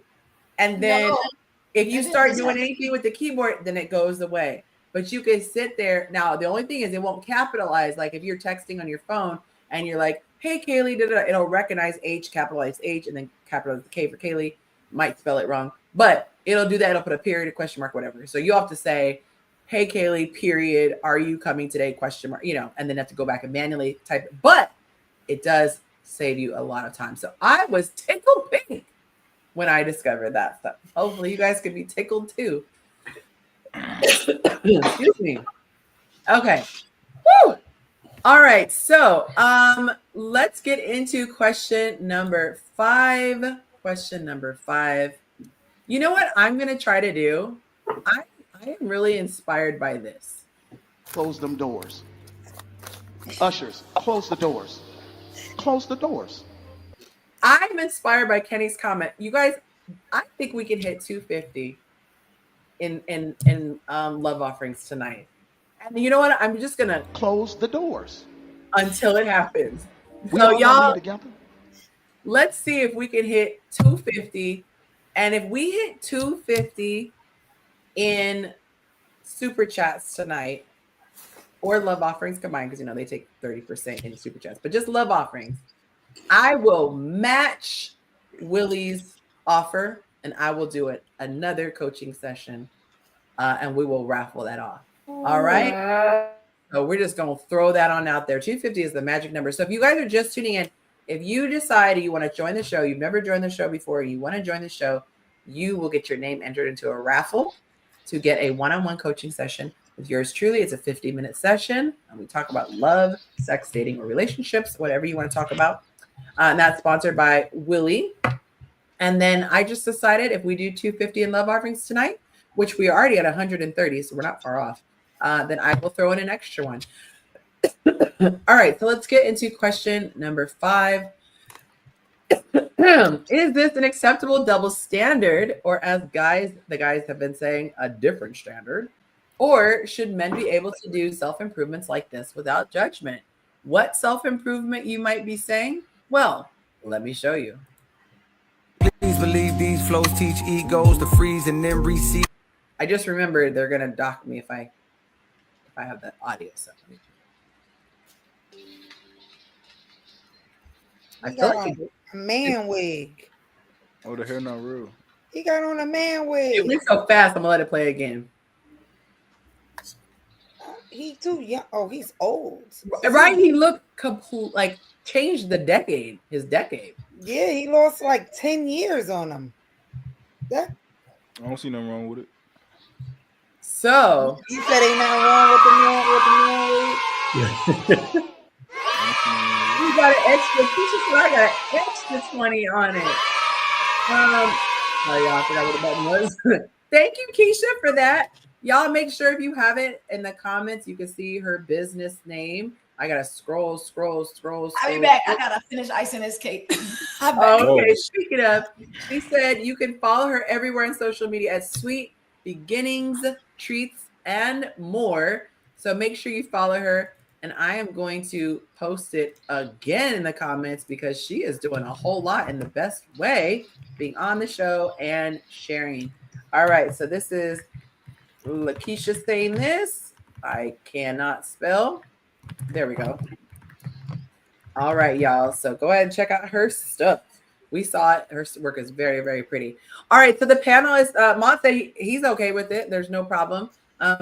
Anyone on the panel have an issue with it and think that men should not be doing stuff like this? If women could do it, why can't men? It ain't no fun when the rabbit got the gun. I mean, there are some things that they say that men and women should have different standards. So, I'm not a fan of hypocrisy, but I do think there are some things that we do have different standards. This is not even a different standard. We don't like that shit. Like men don't like none of that. Well, I said some guys that like it, but like I don't like no BBLs. I don't like no lip injections. Yeah. I don't like none of that. So it's equal to me. Oh, you're saying you not liking that would be the equivalent of a woman saying she doesn't want it. Okay. Yeah, so like him doing that to his hair is not like a general putting on light makeup, right? It's not the equivalent to that. Him doing that is the equivalent to getting some lip injections. Sew-ins, yeah. Yeah, that's how I see it, as a sew-in or a wig or. So here, I'm actually gonna say my thought is the same as I hear men say. I don't think that most people are opposed to anything artificial just because it's artificial. Most people that I hear who have a problem with something that's artificial is because it looks artificial. If you went to your, grave and no one ever knew that your lashes weren't your lashes, nobody would care. But it's when you look like this, people care. And so for me, like my thought is like, I hate it when people say, oh, did you get a boob job? Or, oh, did you whatever? Because it's like, if they did a really good job, I don't think they should have to say anything. I mean, obviously no one has to do anything. That's lie. Right. I just feel like it defeats the purpose. If you say like, oh my God, your boobs look so good, they can't be real. Not that you got some ginormous crazy things that are just, we know what unnatural looks like. But people will ask, oh, is that your real hair? I can't tell you how many times people ask if it was my real hair. And I'm like, if it wasn't, what am I supposed to do? Be like, girl, yeah, I got 3 little tracks. Like, it's just, to me, it's rude to ask somebody if it's real. Either just look at it and say it looks pretty, but don't ask if it's real. If Kaylee got a big old booty and you're not used to seeing big old booties, on our light-skinned girls, don't ask her if she got to put it in there. If it looks good, just say it looks good. Right there. And it's up to her to say, I got it in Miami. If it doesn't look good, then I have the right to ask. I mean, I prefer to ask. I think if something doesn't look good, you already have your answer. Men don't really ask. So we try to. You don't ask. We're more likely to try to find out if it's fake or real than we don't ask. Just to satisfy your curiosity? No, they just see if it's a net on the top, right, Willie? Willie said, if I can see the net. So the screen door. The screen door. We're talking about booties. If you got a net on top of your booties, I don't want to do that either. We had a neighbor, God bless her, and she actually looked like the Bugs Life character. Like it looked like never seen babies who are wearing leggings and they have a saggy diaper. It looked like that. I thought it was all about body positivity, and we were celebrating different bodies. Who said? Sound very positive. Who told you that lie? Who said? I'm a girl and I see women that's outrageous and I say something about it. I mean, these BBLs is getting real popular out here, even with women who already have booties. Yeah, that's what kills like, me. how big do you want your butt to be? And it's not moving. It looks like a seesaw. The whole butt is going like this when it walks. It's not. I ask that question so many times with what I do with cupping. Everyone's like, "Can you cup the butt?" Yes, I can cup your butt. I can cup your lips. I can cup anything. I just saw a player at one of the games, the basketball games, and it looked like he had cupping marks because you can only see a little bit where the back of the jersey. But I was like, I'm pretty sure he's got either that or he's got someone had the biggest mouth ever to give him a hickey that big because it was like Unless you be slipping them in, man. You slipping them in. I'm just saying that to give someone a hickey that big, you got my jaw can't even open that wide. That's crazy. Anywho, let's get into it. All right, so let's do some quick math. I believe her 20 put us exactly at 150. So we are just $100 short of a love offering. Feel free to check my math if we are not. But I keep my word. Extra 100 in love offerings, and I will do a free coaching session. Okay. You can either do the coaching session. Oh, I'm gonna take the stakes up higher. You can either do the coaching session, or you can use that $250 towards my coaching program. So that's a pretty hefty discount. Okay. So if you have a friend who hasn't gone through the program, you think they would want it, hey, let me know. All right, guys, we have done something we haven't done in a very long time. We have actually gone through all of our topics. You know, we spent a good bit of time on them, and it's not even the end of the regular show. So it is a free-for-all time, and if anyone watching and anyone on the panel has a topic that they want to discuss, you can mention it now. We are in the freestyle hour, and I'm going to take a look and see if I have any videos. I got another 10 minutes, guys. I gotta get some sleep tonight.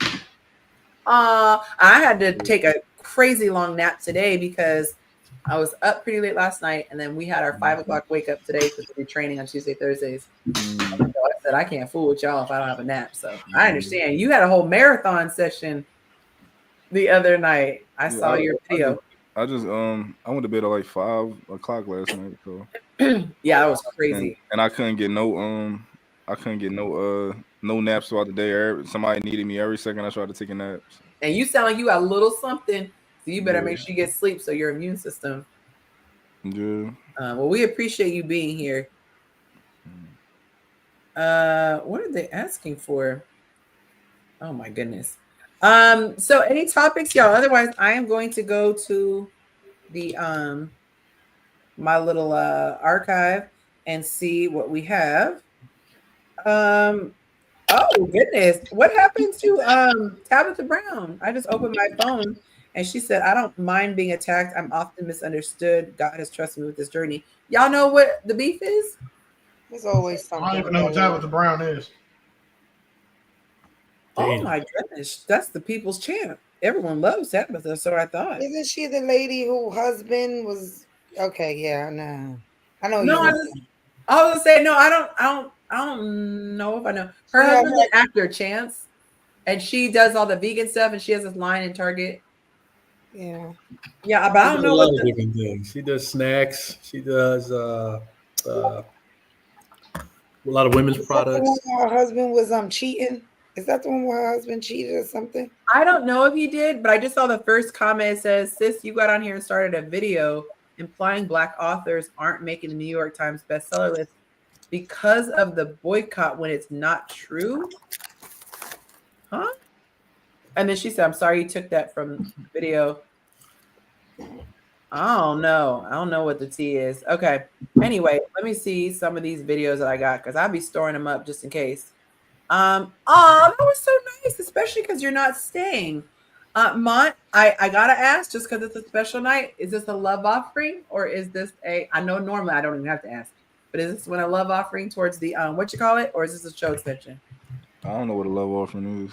Love offering is you're just none of them know what a love offering is. He said he don't know. Y'all got to define that for me. I missed the sarcasm at first. So love offering it is. Okay. All right, so let me go ahead and put you in the comments so I can give you some love here. And you got to get the...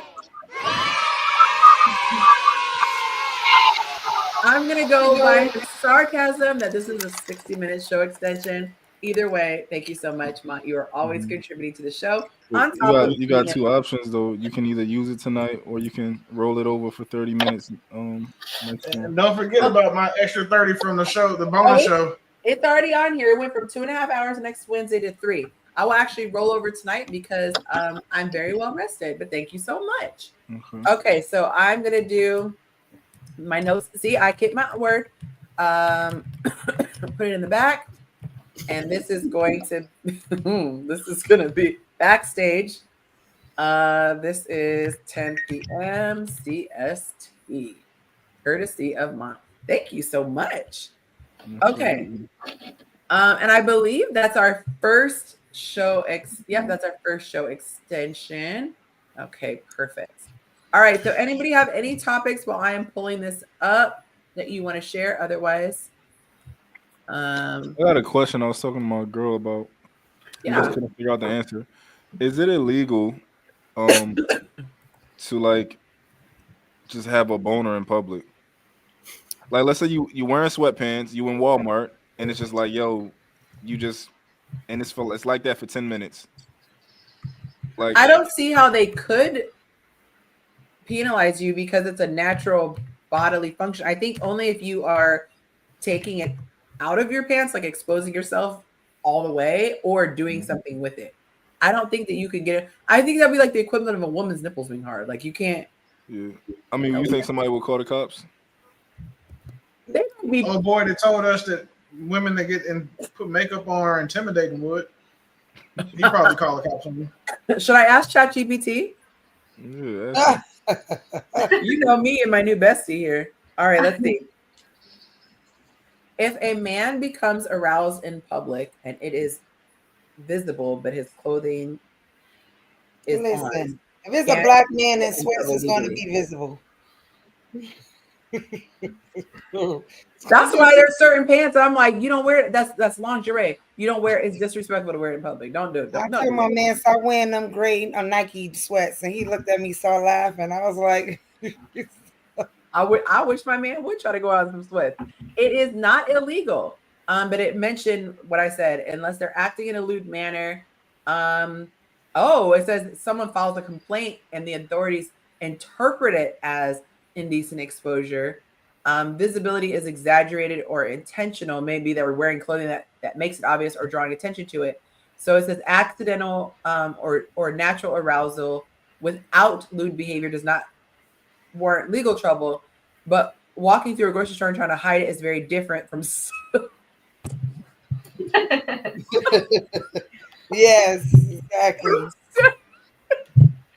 It said from standing in a playground with suggestive behavior. I picture someone like dun da da. But I just, women, we can wear leggings. You know, they have like the leotards. I can just imagine someone in like a wrestling leotard, and they're just like, hi, and just standing in line, and it's just there. So I had this whole debate with someone, I won't disclose their identity, but I had this whole debate, and they were flabbergasted that women look at prints. Flabbergasted. And I was like, it's like a woman wearing a white t-shirt and having hard and nipples. No bra. And thank you. And no bra. You can't help but notice it. Like, well, I've never noticed it. Well, I don't know what to tell you, but I don't know any woman who can see a protruding print and her eyes don't go there. Like it's wild to me. I think natural. That it would be natural for a guy to notice it, not that you're like looking, But I think that if something is bulging, you're just, like, they might notice it by accident and then obviously try to look away. But I don't see how anyone cannot see a body part that is like, hello. So I call BS on someone not noticing. But I don't play about that. Like, if you're with me, you cannot wear sweatpants. You cannot wear certain basketball shorts. If you are blessed, I'm sorry, there's just some things you can't wear. Just like girls with big old tatas, there's certain things that you can't get away with. It's gonna look sexual just because they're spilling out everywhere. Gotta dress for your body type. You gotta dress for your body type. That too. That's easier said than done, because I go into the stores while all the small. Why did it just echo? You say you go to the stores and what? I go to the stores and all the smalls are gone. And you don't have the options. I remember seeing someone, he was wearing something, it was on a show, and I was just like, oh, some people could never. The fact that that thing was not squished, there was nothing inappropriate about it. I was like, you probably don't even want to wear something like that, because if you're wearing that and if there's nothing even showing, ladies will judge. They'll say, there's a lot of extra room in them shorts. But did we answer your question, sir? To your satisfaction, Mont? Yeah. Okay. All right. Let me go back here. Oh, is this what I think it is? I don't know what this is. Oh, the hyphen. Okay. All right. So let's see. Let me look at my saved stuff. Oh, while we're doing this, I forgot I have hold music. Hold on. I told my girl. I told my girl I was gonna do some nasty stuff to her, and I'm gonna go to sleep. That is cool. Wait, were you intentionally setting her up for failure? No, I thought I was gonna do it. Oh, you made an honest promise. No, I ain't promise. I just was like, I just be talking shit, and writing checks you can't cash. I'm feeling like as soon as I lay there, I'm going. There, you need to have a nice IOU. You better have a nice IOU. That you should probably have like put a pineapple on the counter, not upside down, but put a pineapple on the counter and put a little note. It says IOU. Oh man. Okay. Oh, stupid! I'm looking at the wrong thing. All right, let's see. Yonci, read this question in the chat. Oh. Okay. I know we are discussing hair, but should a woman cut or share? What happened? If she got hairy nipples, like should she shave it? Is that a thing? Bro just told on himself. I've met women with slight like hairs, but they're not like clusters, like a little. Like it might be like a random. Yeah, a couple hairs, but not like actual, Enough to shave is wild. I wasn't even trying to be funny or make fun of anyone who has. I did not know that was a thing. I've heard of women like, as they age, you might get like a chin hair or you might get like a random hair in weird places. But I've never heard of hairy nipples. Yeah. Why not just learn to love it? Why not just Why not just learn to love it? Or Bro, I'm not putting no hairy nipple in my mouth. just tell yourself that you like it. You know that I don't lick coconuts on the outside because, like, I don't want to. No. Yeah, he said he asked her to shave. That could be tough. Like, what would you? Drake? Yeah, I'm out on hairy. What? Yeah. Even we're not talking about a hairy chest. We talking about like couple little pieces, a little hair here. Yes. A little hair there. Yeah. I mean, if it's very, very subtle, then I can deal with it. But if you got like, nah, baby, you got to tweeze that for me, man. What would you do? How would you broach that subject if someone had hair anywhere you didn't like? How would you? In English. Why don't we like women how God made them? Can you shave? Hey, baby, I need you. Can you get this coconut fur off your titty? I don't know what you. It's called breasts. Listen, ladies, it's some men who like y'all how God made y'all. Not everybody, but I'm not one of them. Like y'all how God made y'all. Exactly. I'm okay. And hair is there in certain places for a reason, health reasons. Everything don't need to be bald. Dear baby, dear Lord Jesus, please in your life never let my woman decide that her body decide that she needs hair on her titties. Thank you. Amen. Like what? That is intense. Do they got a shade of box for y'all too all the time? Not Y'all all y'all cool a little. It's a preference. Not all the time though. No, I'm not gonna say all the time, but you like. I'll just say this: you can't have hair on your stomach like a happy trail. That y'all don't like that? I like Hell that. No. All right, Mark. Like, it just can't be. It just can't be a like push. that. I like. See, ladies, you can see there's a man for every different type. No Reggie Bush down there. That's not Reggie, but y'all. I have the weirdest thing. I have one single hair on my arm, and it's blonde. Makes no sense. And it grows longer than all. Like I have like no. You can't even see my arm hair because it's so small. But that's not where I thought you were going with this. I'm not gonna lie to you. It's not where I thought you were going. So long. I got some errors in my DNA code, some recessive gene, one random blonde hair. It's the weirdest thing. Yeah, I don't know. But I've never heard of hair bigger. Listen, Did Willie and Greg, this is what y'all, huh? What'd you say, Mont? This is what y'all do when y'all get home. Tell your girl don't shave and don't shower for 2 days. I'm not Napoleon, Wait, bro. hold on. And tell me, and after you do it, call me. No, really. You ain't getting the phone call. You couldn't pay me to do it, bro. You're not getting the phone call. You gotta call me when y'all done. Because I'm not doing it. And then I'm gonna look at my girl crazy if she would even consider it. Damn. So, ladies on the panel, do you like a hairy chest, or do you like it when a guy shaves his chest? Absolutely not. I don't like hairy chest. I don't. I like gay shave, people, but I don't Janelle. like it pricking on my face either when I lay. That's what I'm saying. I don't like a shaved chest. I actually like. So I don't like the big fur, like where it's really, really, really furry. But I like there to be hair there. To me, it's like that means to my brain, this is a man I'm dealing with. I'm not like. I'm not into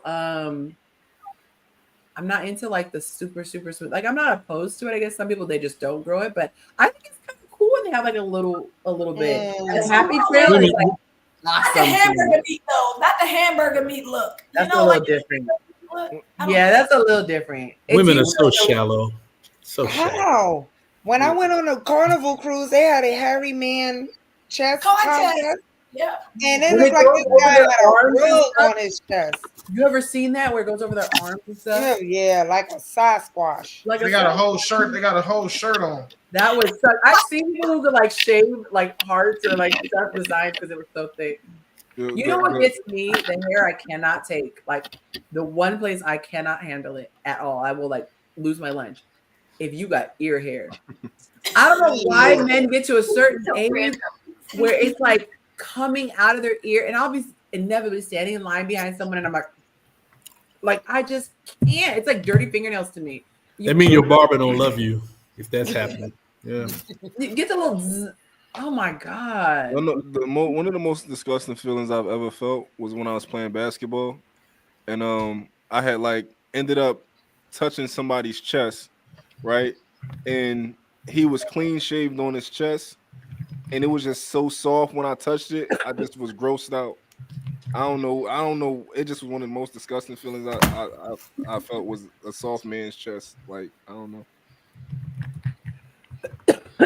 Yeah, I don't need it to be shaved. And then like you said, and then you start to let it grow out and it's all these little prickly hairs. Like I just think it's so sexy when they have just a little bit. And then that happy trail, like, oh, you see like a man in board shorts, and then the happy trail, that's so dope. What you say, boy shorts? Board shorts, like the some Trump. Oh, all right, I went surfer on y'all. Yeah, board shorts. That's what I hate is when people are hairy, but then they like tat it up.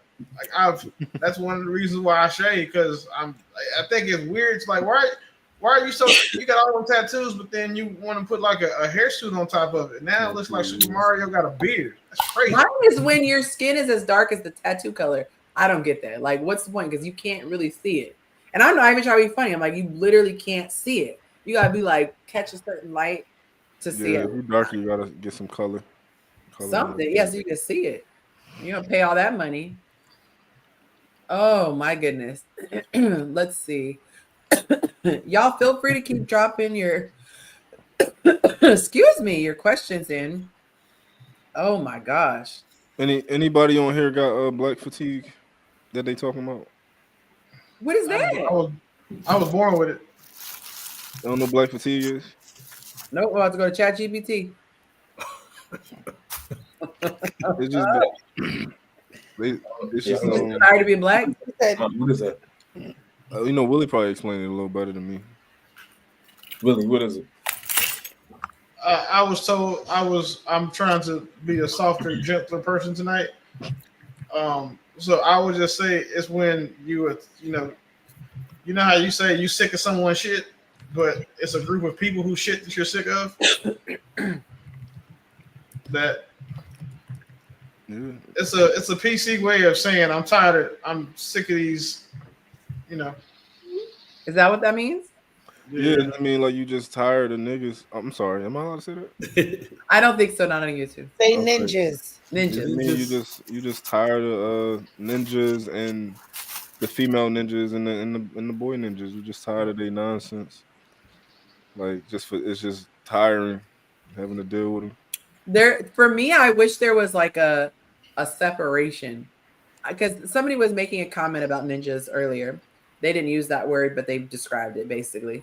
And there are a lot of people outside of our demographic who think that that's how all of us are.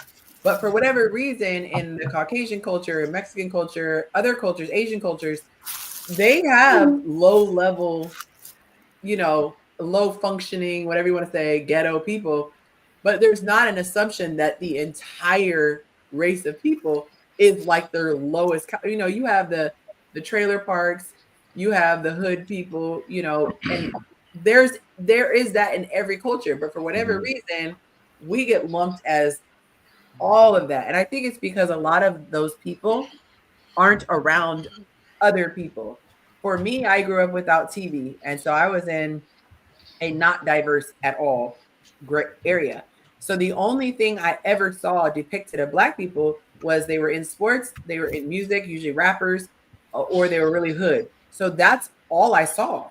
You would think you'd have common sense, but I was young. But you think you have common sense, but there's probably other people. But that's all I kept seeing. And the media is very powerful.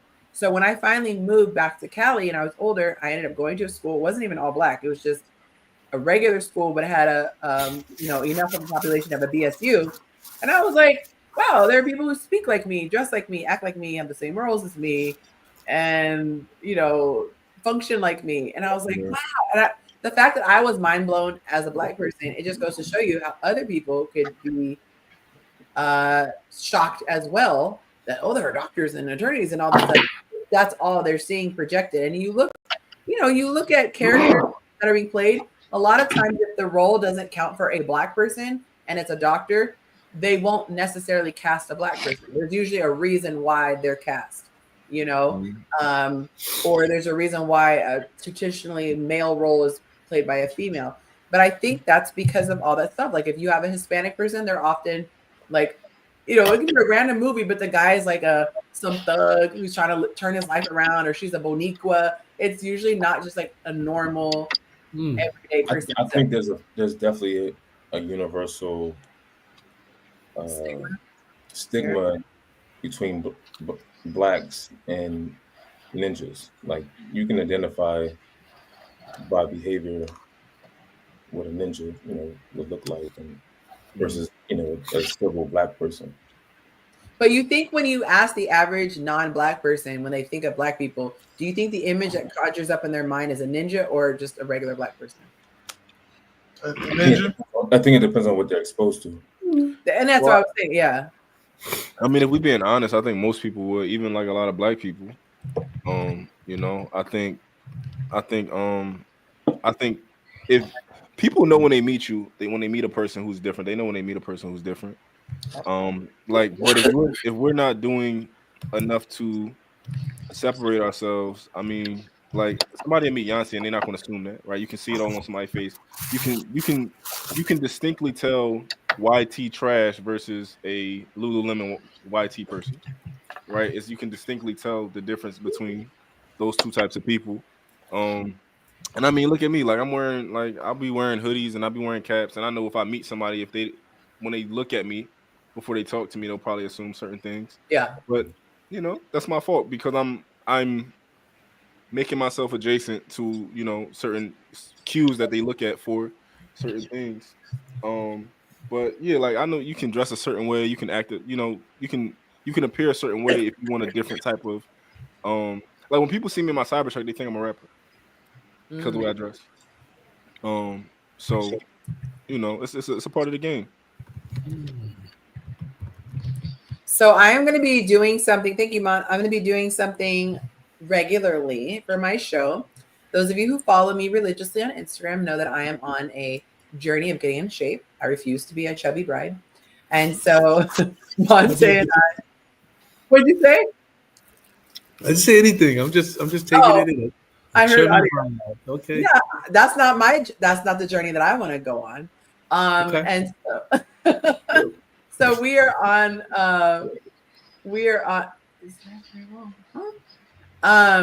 anyway, we are on a fitness goal, and so we are working with a trainer. Shout out to Trained by Trey, TRA, and he works out with us. He works us out. He doesn't work out 3 times a week, and that is our goal, to get in shape and shed all of this happy weight that is not making us happy.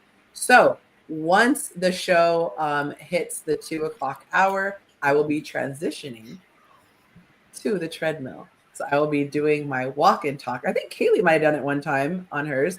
I've done it before, but I'm going to be officially doing it. And I think it'll be great.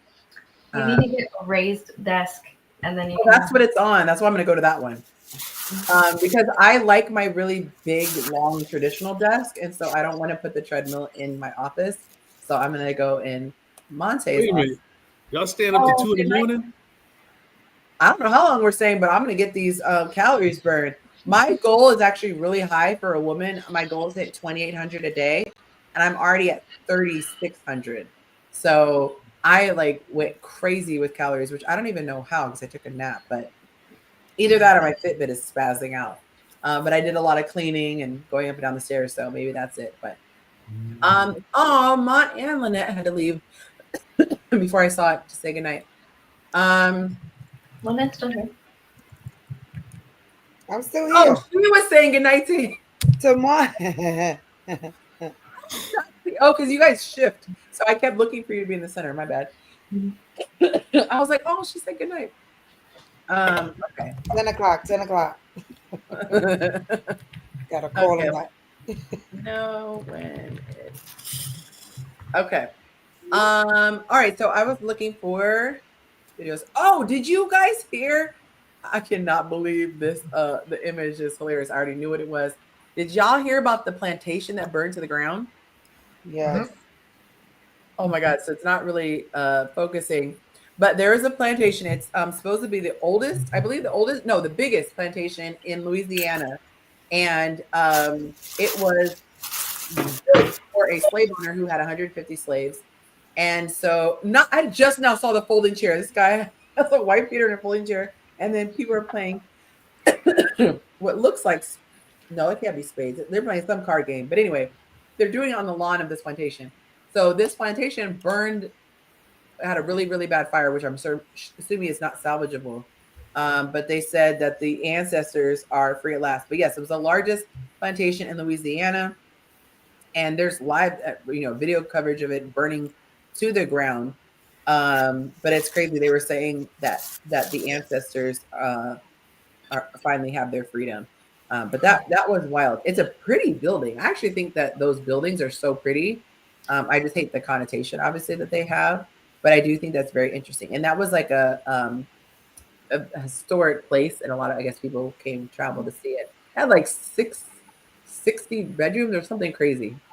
But yeah, I'm a big fan of architecture, but that whole history, I'm not gonna say I'm mad. I ain't gonna say I'm mad either. Right. They have a bunch of them in Louisiana. That's not the one I visited, but they all look alike. But when I went to visit the one where I had to find a name, but they had all the different buildings, and what took place in all those different buildings behind that big white building, and it just, you know, gave me chills. Like, you know what I mean? Like, so much stuff happened behind there, so I can't say I'm mad either. Yeah, that's wild. Okay, let's see here. I got all my little videos lined up. See if any of them are interesting. So this is not dating related, but it was really funny. So this page that I follow, it's a copywriting page, and they're really good at what they do. And it's so funny because this lady tried to swindle them, and they put her full name. They said, let's call her, I think it was like Jen Dunn or something, like, let's call her Jen Dunn. And it goes, because that's her name, or is it? And then you keep scrolling to the story, and it shows the screenshot of her with her name above it. And then there's like, it's like this, my whole face is here, and there's like a blur right here. Like, it's pretty obvious to see who it is. But they read her for filth. Apparently, this is what this chick tried to do. Oh, thank you, Candace. She did a $25 love offering. That's putting us at 175. We're getting inching closer and closer to the goal of 250 to do a giveaway. Let me give her some.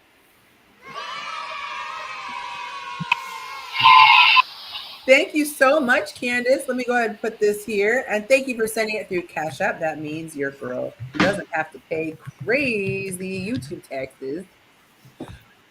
Thank you so much, Candace. We'll put you on the screen. And so this lady bought a course, okay? She bought the course. Then she writes an email with her name in the email. And she says, she asks her follow-up question. So it's a copywriting course. So she says, what fonts do you recommend? And so they not only answered her question, but they went above and beyond and gave her even more information than she even asked for. And she was like, thank you so much. She said how much she loved the course. So then she sends an email, like, I don't know if it was like hours later or days later, but she goes, did I? No, she goes, I didn't send this email. She replies to the email that was a correspondence. Says, I didn't send this. And they dragged her because they're like, your name is literally on there. And then they broke down how the way she communicates, she writes it a certain way with emojis and all this stuff. This chick tried to pretend like someone hacked into her account, used her email to ask questions after hacking into her bank account and buying the course. So basically, she just was trying to get her little coins back. So they end up looking at her account. She's purchased other courses, and she used this 10% off. So they were like, I don't know any scammer who tries to take someone's money, and they're like, I'm gonna save Kaylee 10%. Make sure I use the coupon code. Y'all, I have heard it all. I have been, shaded out of stuff, with my stuff before. Thank God it's only been a couple of times where the person was wild. I've been swindled out of 10K in sales. Like it's crazy. It adds up. But this was an all-time, that's on another level, to try to act like it's not you and want your little coins back. That was crazy. I just saw that on there.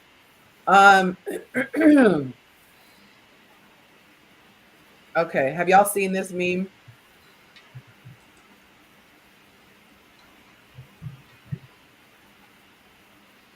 Oh yeah. It said, why does the caption show? Oh, it's just because you can't see it. I guess it's too it's a little blur. Yeah, it says girls' night versus movie night with you. Girls' night with her friend versus movie night with you. Have you guys ever seen that, where the girls get more dolled up to go out with their oh my God, their girlfriends? It's kind of like the glow up after the breakup. I think women do that a lot of times to impress other women. That's why they're trying to make sure that they look good for other women. But for their man, or when they're at home, I already got him. I got them. They're comfortable. So they don't feel like they should do anything extra, or, you should love me the way I am. Oh, do better, ladies. Do better. That's actually in my course. I say you should never look better going out by yourself or with your girlfriends than you do when your man is on your arm. But yeah, Now I remember at one point a guy used to tell me, "Oh, why are you always coming out dressed all the time?" And I was like, "What?" And I used to come out with heels all the time. Every time I go out with a guy, always had on heels, always look. And then a guy told me that, and I looked at him and I was like, like this who I am. Don't try to downplay me. That makes no sense. And my man, he loves it. He loves me to look natural without eyebrows, no hair, no nothing. He likes me to be bare. Wow. That Yeah, means he that's thinks what I you're really think. pretty. Listen, no, I cannot. That means he actually likes what you look like. He It's so funny. does. I used to get upset at Monte because he wouldn't really fuss when I would get all dolled up. And I remember one time he didn't even realize I was wearing makeup. And so I was like, man, there's really no point in wearing it. But then I had to think about it the other way. I was like, that is a blessing because that means that he likes my actual face. Mm-hmm. And so if I do put on makeup, it's just for me because he could care less. Like, and he's colorblind, so he can't really see a lot of unless it's like a drastic, if I did a really smoky eye, he could see it. But if I do it like me, he can't even see it anyway. I notice men really do like you in your natural state. The makeup Yes. is a plus. The makeup is a plus. They said when a girl has a ponytail on and some sweats or yoga pants, it'd be the cutest thing. Right. Unless you need the help. Right. If you wear makeup, they want it to look like you look like yourself with a little pop. A little bit of pop to it. Have you ever seen those comments on the post where they say like it's about aging or not wearing makeup, and then inevitably somebody comes on and they're like, I woke up this way, and they look like they just woke up, and you're like, I don't know if that was a flex. You gotta know your ministry. Oh my God. I be seeing it's always the age ones. People like, I'm 65. I'm like, you look 85. Like some Absolutely. I've seen people younger than me and look older than me, and I'm like, what happened? And when I tell them my age, they be like, you lying. Let me see your birth certificate. What? Like they look like they lived a rough life. A rough life. You hear me? All God's creatures are beautiful. To their mama. Yeah. Ooh, their mama. Who you think you fooling?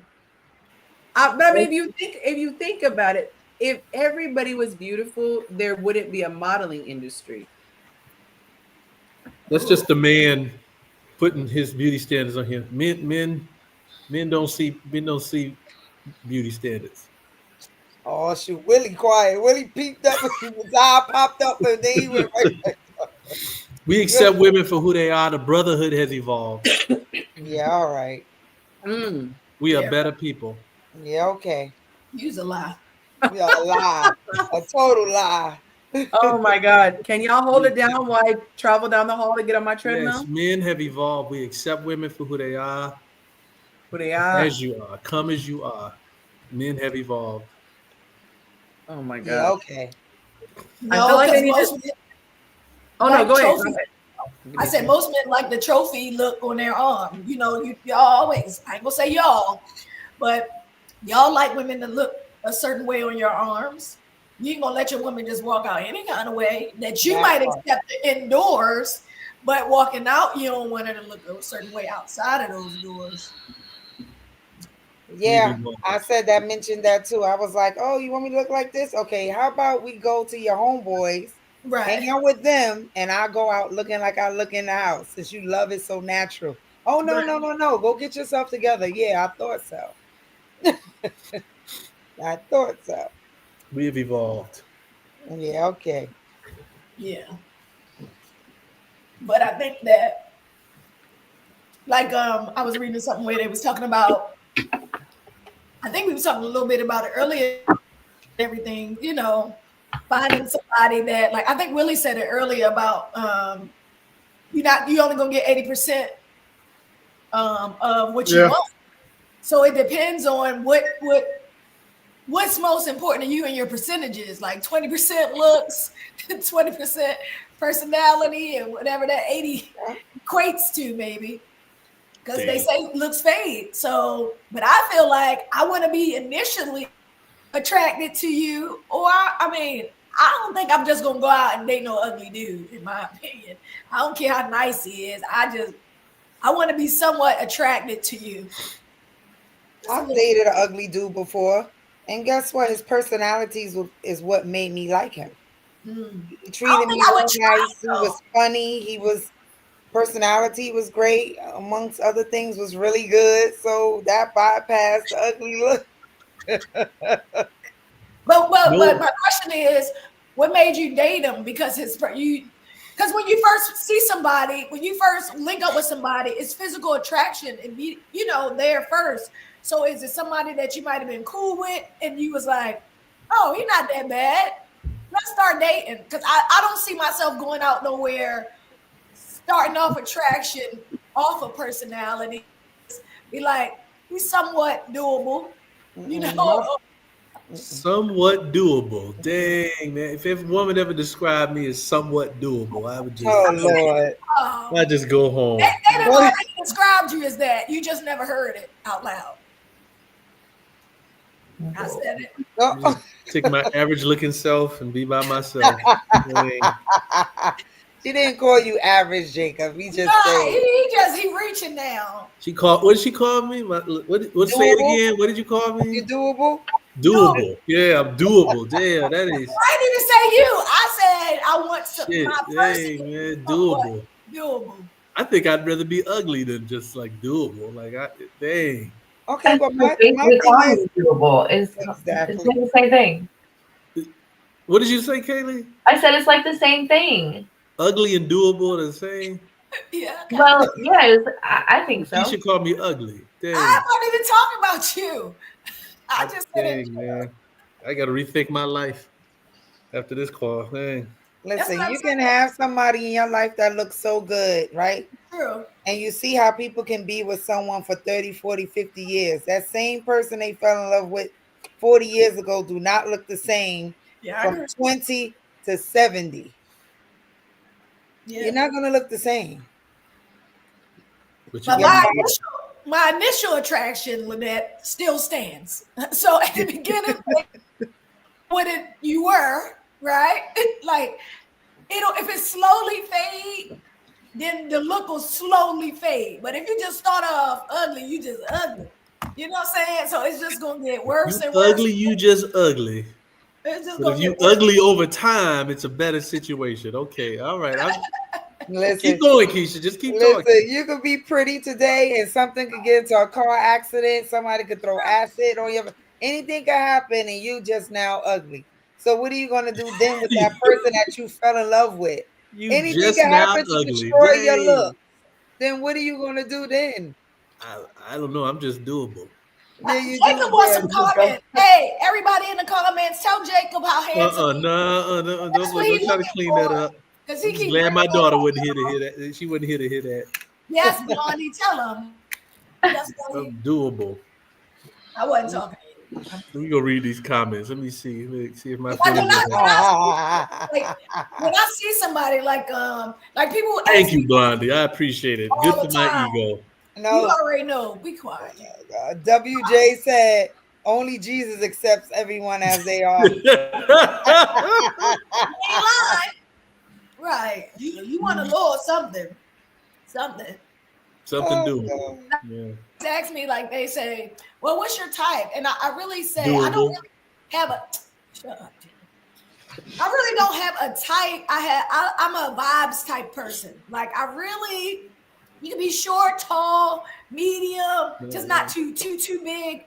But if you got good vibes, like if we can have good conversation, we can talk about football to politics then I will probably like you a little bit. I'm a lover of vibes. You said not too big. So what you consider not too big? Because I love mine's 250 pounds. I love mine 200 and over. But you gotta be tall. Not to put myself out there. Right, but you can be tall. You discriminate against slim dudes. I'm really petite.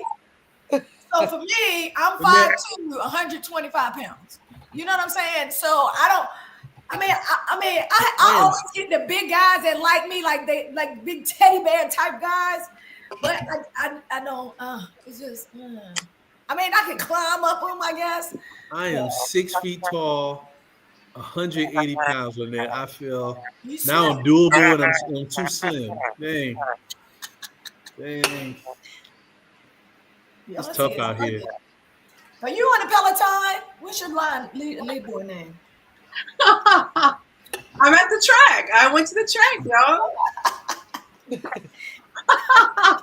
No, I just Yonci said she do not want to be a chubby bride. She I said don't she wanna be want to be. I don't She feel like want I'm to be in called that to be a dress chubby on bride. boom bow poo. I mean, I don't think I'm called to be a chubby bride is all. Listen, I do over 10,000 steps a day. It's a lot. That's my minimum. I have to hit 10K steps, 2,800 calories, and then You really be eating that? Like, oh my God, I be fighting for calories. I just can't do it. I can't. It's crazy how I get full really fast when I eat clean. Like I had chicken strips today, and they're just homemade. I just cut up the chicken breast, put it in the air fryer. I only ate 1.5. They're like little thin ones, and then I made some Brussels sprouts, and I was already full. It was crazy. Nah, I've been a size 0 my whole life, and just these past few years, I have went up to a 6 and an 8. But I'm 6 feet tall, so it might not look. Yeah, it might not look the same like somebody who's 5'2", 5'3". Yeah, I want to be at 6 or 8 and 5'2", a little bit, just a little thicker. I need to be a little thicker snicker. That's what I want. I was a toothpick until I had to take some medication, and it just made me balloon. And then after that, my metabolism was never the same. Because I used to be able to eat anything I wanted. I got pizza for breakfast, lunch, and dinner. Would not gain a pound. I'd be the exact same pound since high school. Even after I have kids, everything, same size. But that medication, man, if you can avoid taking medication, do it because it'll jack you up. Yeah, I was the same way. I used to snap back too. Not now. Yeah, I think mine is starting to spread too. I mean, I'm still small, but it ain't going to places where I wanted to go. Like, you know when women, the first place it goes is to your stomach. Your stomach and your hips. That's where everything goes. Oh, look at my little love handles. We are what we eat, though, right? You said what? I said we are what we eat, though, right? So interesting. What inspired me this last time around, which I've actually done the best with this so far, because I've always just done working out and then modifying the amounts I'm eating. This is the first time I'm actually eating clean, and it's interesting how much better my body feels. But what inspired me was I just realized I couldn't see the comments. What inspired me was this video that I was listening to. It was like a podcast, and it was talking about dementia and Alzheimer's being linked to hormones being out of whack, and also being tied to like what you eat. I'm like, whoa! I had a great grandmother who passed away having dementia. Both my grandparents passed away last year with dementia, and they said it's prevalent in women. And women get it way more. So I'm like, you know what? There's so much to be said for, eating clean and all the health benefits that come with it. So that kind of scared me straight because I'm like, I don't want to be physically in shape and I'm mentally just on another planet. And I don't want that for my family. So I was like, let me start now. I mean, I'm already 45, but it does start. Another thing too is like even your hair dryer, like the metal in your hair dryer, or even like the hair dryer, flat iron. Yes, flat irons. Oh yes, the metal and hair dryers, and then also the flat irons. So I used to sell hair straighteners. Yeah, and a lot of those are only plated ceramic, or they're plated, right? But underneath of that is metal. So putting that metal on your hair, it's like it's cooking. It's like cooking your hair. It's disgusting. Wow. Smoke, right? The yeah. That's a fume, and you're breathing that. You're around that, like that type of It's. I didn't think about the fumes being so. I didn't know that the air. I only probably this year learned about air fresheners. It's funny because you just text me on air fresheners. That a lot of those oils that people burn, that it's horrible for your health. And so there's this app that they mentioned, and of course I downloaded it. I gotta look to see if I can find it because I have a million apps. but it's something that you can take a picture and it'll tell you. Oh, it's called Think Dirty, and you can take a picture of something and ask if it's bad for your health. So it could be detergent, it could be fabric softener, whatever, and it'll tell you if it's bad for your health. Because it's so sad in America, they don't give a crap about how bad it is for you. They'll be like, slap a label on it, sell it. They can know it causes cancer. They'll be like, put it in the cereal for kids. Like, they were saying that the dyes from the Fruit Loops and everything was so I stopped eating Fruit Loops. Oh, that's my favorite. Man. Oh, red Gatorade too. That same red dye, it's in the Gatorade too. So the kids stop drinking because I never drink Gatorade, but the kids straight up parasites. So crazy. Yeah, I love my Fruit Loops. Oh, I love my Fruit Loops. So confused. What that means. Yeah, fruit is yummy. So many things. Oh, so he's probably a little bit behind, but yeah, talk dirty is, or excuse me, think dirty. I said talk dirty. Think dirty. It looks like this. Okay. But that's really, really helpful. And then also you can even ask ChatGPT, you know, I'm about to eat this. But yeah, it's scary how many things are bad for us, and things that, like, you think about food being bad for you, but I didn't realize how many products, kind of how Kaylee was mentioning, I didn't realize how many products that we put on our skin that are bad for us, you know. And I'm also getting better because I was vitamin D deficient. So they had me taking like this crazy high dose of vitamin D until that one ran out. And then they said, just start taking it on a regular basis. But the doctor recommended, or I think ChatGPT might have said, sitting in daylight for like 10 hours. Yeah, sitting in the sun. Always inside. So now I have a routine and I made it part of my thing. I'm going to take my vitamins, have my apple cider vinegar water, and then sit in the sun for 10 minutes and just allow that to come in. So it's interesting. Yeah. Yeah, I don't know what this man is talking about.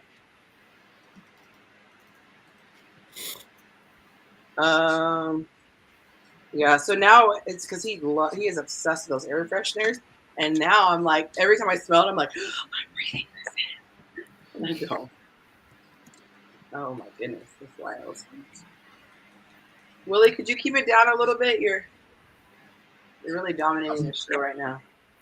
I'm so sorry. Just control yourself. I was multitasking. That is okay. That is okay. Any other trending topics? I keep saying I'm gonna go to Instagram, and then I get distracted by other stuff. Let's see. Nothing I've seen or heard about yet. I'm pretty much all tapped out there, trending topic wise. So movies. So I know we love our shows in the summertime. It's terrible. They don't have any new shows that come out.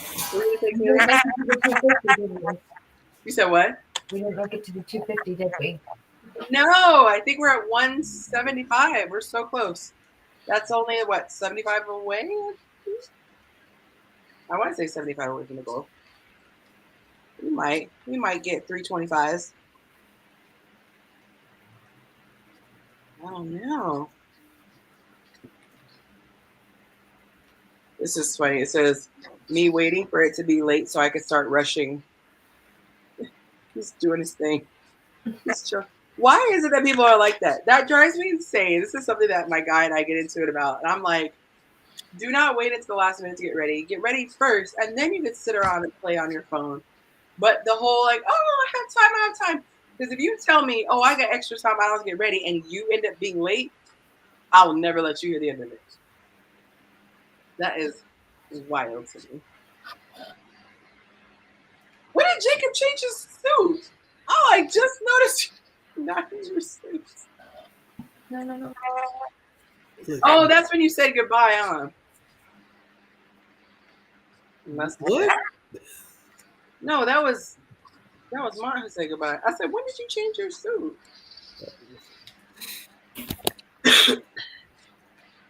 I was tripping. All right, so we got 45 minutes left on the clock, y'all. y'all have any topics. Otherwise, we can all stare at each other. Oh, this is so weird. Oh, you can't see the same stuff. So I came in here as a guest so that I could have my other screen still up. And it's interesting. Now I see what you guys can see. You can't see like the number of people watching and other information I can see. Interesting. All right, let's see.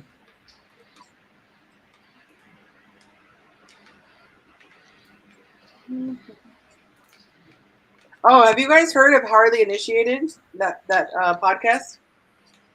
Yep. Who? Yep. Okay, let me pay attention. What happened? Have you heard of that podcast, Hardly Initiated? No.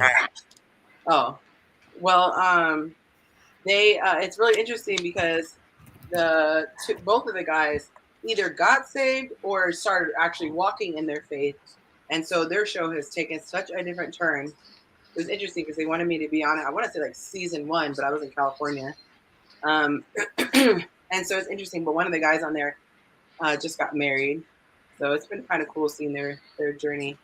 The Shy. I need to watch The Shy. I have never seen it. I think Monte might watch that. I'm not sure. What happened to the Hardly Initiated podcast? Didn't they get?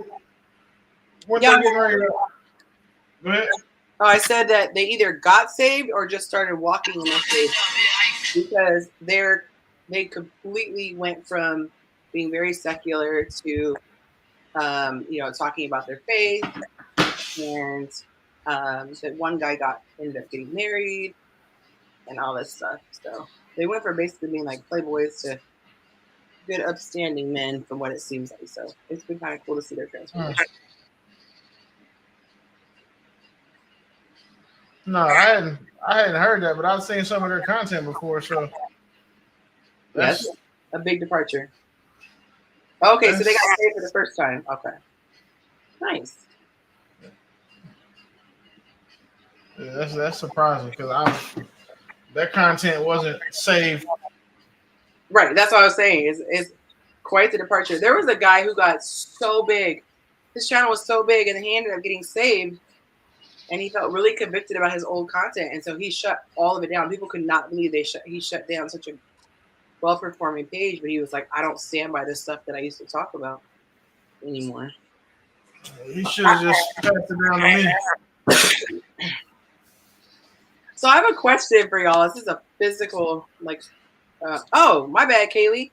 So I don't have the controls here. So if somebody is backstage, let me know. I have to walk over to my office real quick. Hold on. And let him in. Your office near the track? Yes, I have to leave the track at my office. Oh, man.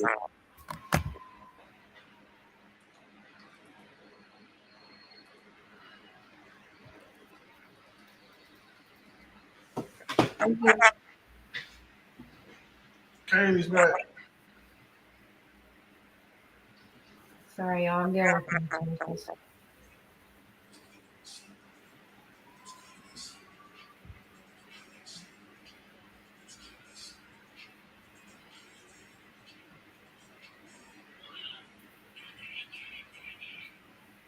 Wait a minute.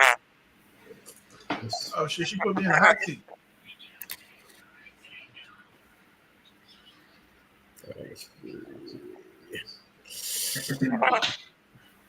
She needs to put that the disclaimer. Are you guys getting feedback? Mm-hmm.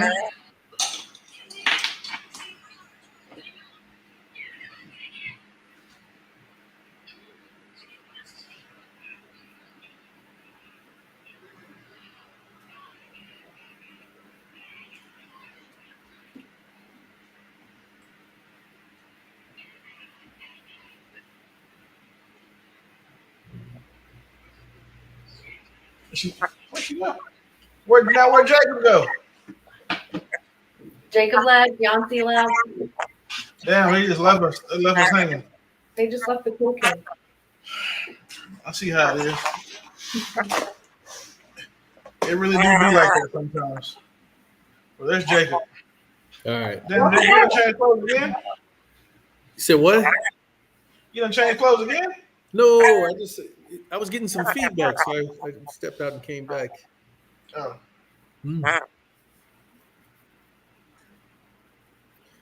Okay, it got quiet. Are we in trouble or something? We in timeout? Are we waiting on Nancy to run back? You want to go do something? I see the green screen.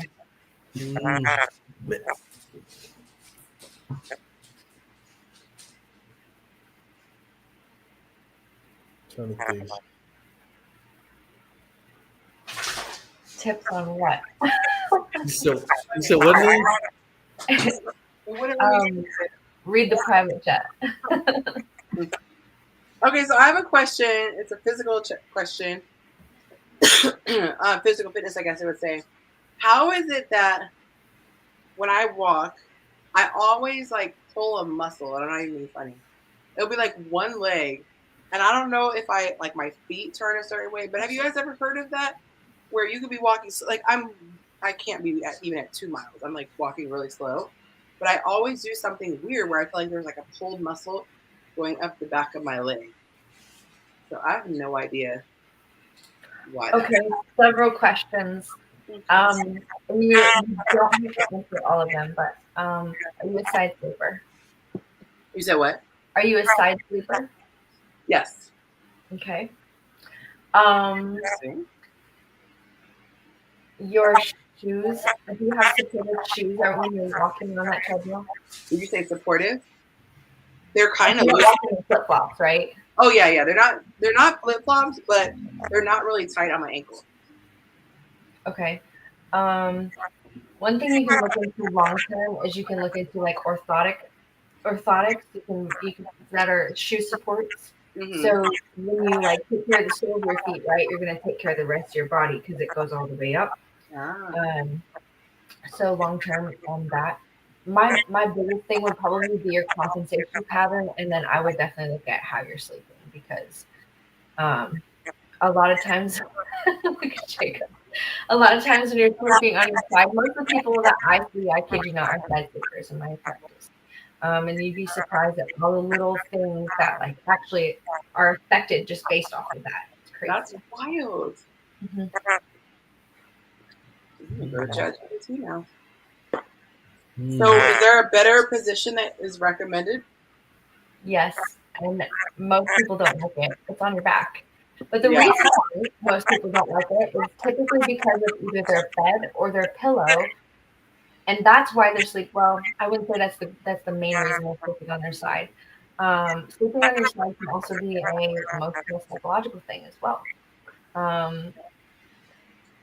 I didn't realize this, but okay, so I was like a diehard side sleeper. Yeah. And I had to train myself to sleep on my back because I was having a lot of pains. And after I did that, I didn't have as much pain. So that is so interesting. Now, see, I always wake up on my back. So in my sleep, my body turns me to my back. But I don't think in my life I've ever laid down and been like, I was thinking the movies like, that looks so fake because I don't sleep that way. I don't go to sleep. But it says back sleeping. The pros is that it keeps your spine aligned. Yep. It reduces pressure on the joints. And it can help with acid reflux if the head is elevated.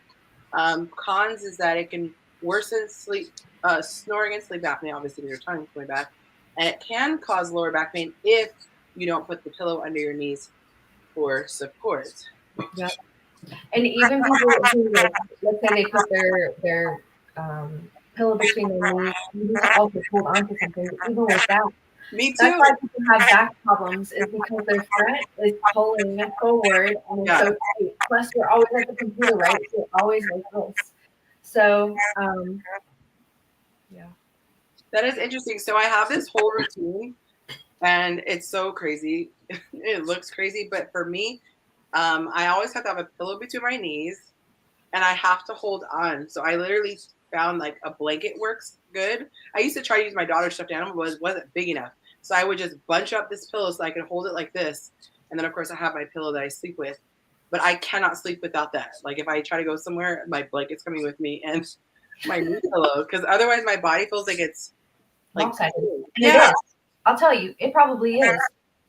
That's a legitimate reason for that. When I have people on my table, I can look down their back, and their back looks like this. I kid you not. And that's from side slipping. Okay, so I'm gonna put you on the spot.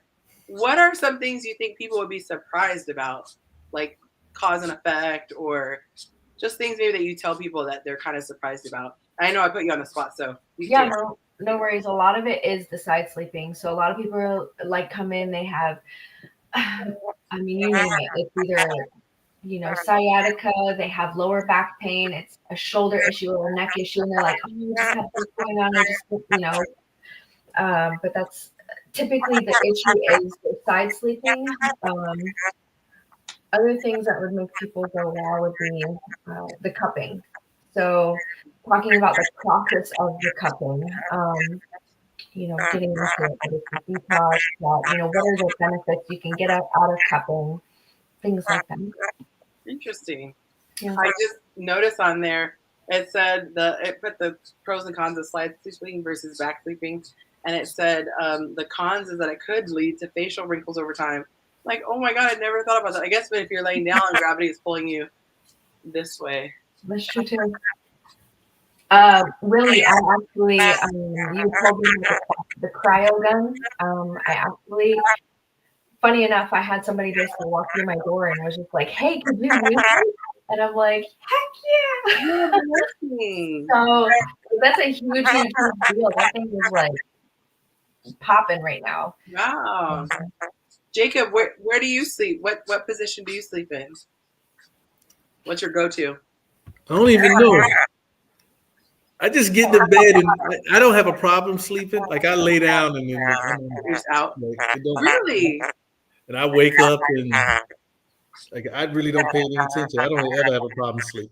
My guy looks like he's faking it. He'll just get in the bed and just be like, I'm like, are you joking?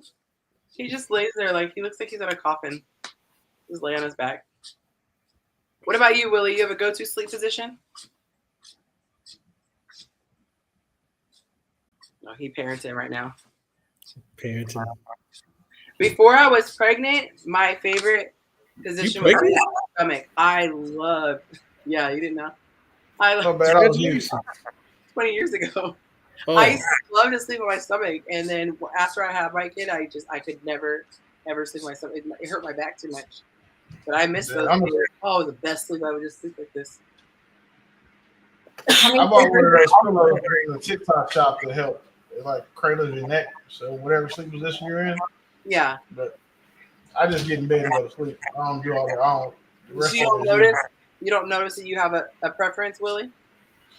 It depends. Like I can sleep on my back, I can sleep on my side. Or like if I'm sleeping with somebody and I got to cuddle, I got to be a side sleeper.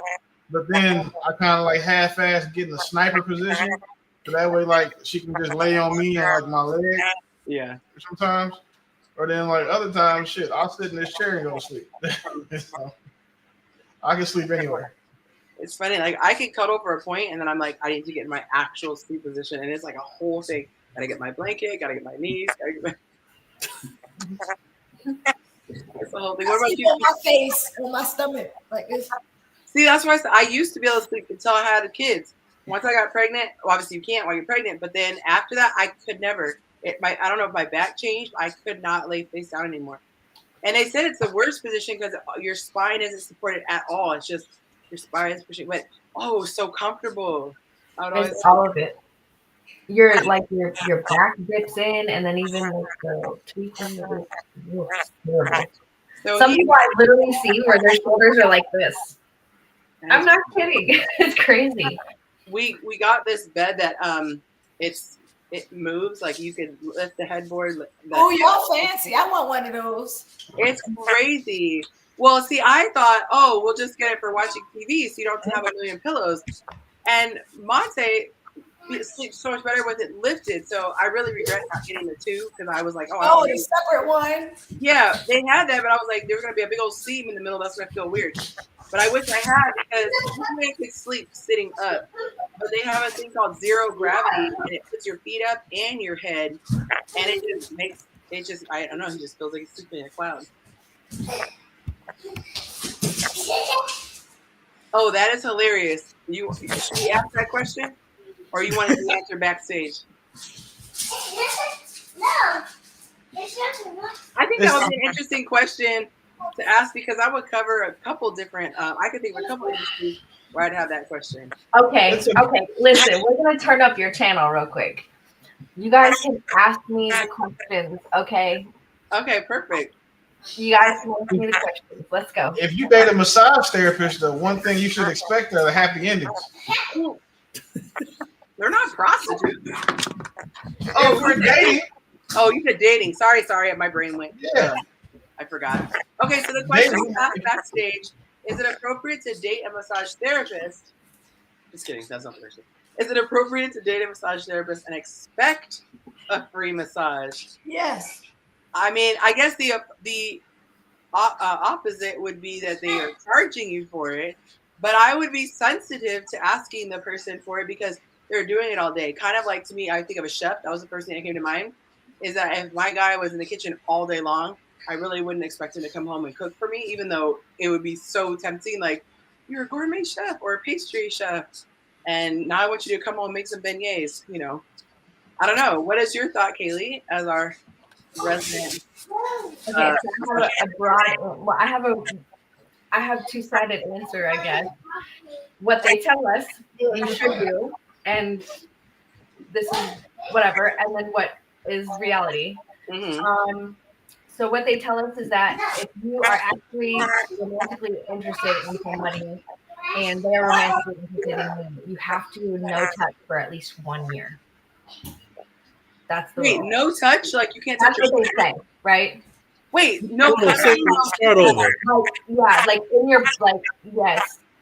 As you giving them a massage, the reason being for this is because the truth with massage, there's a real thing that happens, and it's called transference. Are we all familiar with transference on the panel? Energy transference. Yeah, it's like HIV transference. No, that's transmission. Oh, that's transmission. I'm listening. I'm all ears. All right. So transference, right? It's like a transference of energy, right? Is that you could have somebody on your table and you give them a massage. Without getting weird, and you don't mean anything by it, but energy just flows, okay? And that person who's vulnerable and on your table, you're professional, you keep it, all the boundaries, everything the same every time, right? But they start coming more and more often. What's happening is literally, I'm just kidding. What's happening is transference. They're starting to feel connected to you. They're starting, and that's why grounding is so important in my job, and learning how to keep boundaries is because of that transference thing. Like, there's people, like, if you don't keep yourself, kind of guarded, you can take stuff from people home with you, right? There's some massage therapists that go off the deep end. They're already kind of crazy anyway. It's a lot of times because they're pulling on people's energy and not learning to either like. So can't that work in your favor? I'm sorry. Like if Willie comes over. I can't hear with the feedback. Okay. There we go. Go ahead. Willie comes over. You give him the style, you like him, and you keep giving it to him. Like you're gonna transfer him into under your spell. Hush. Okay, it must be me. That must mean I need to log off. I can hear you just fine. Like I'm gonna start massaging people, giving transference.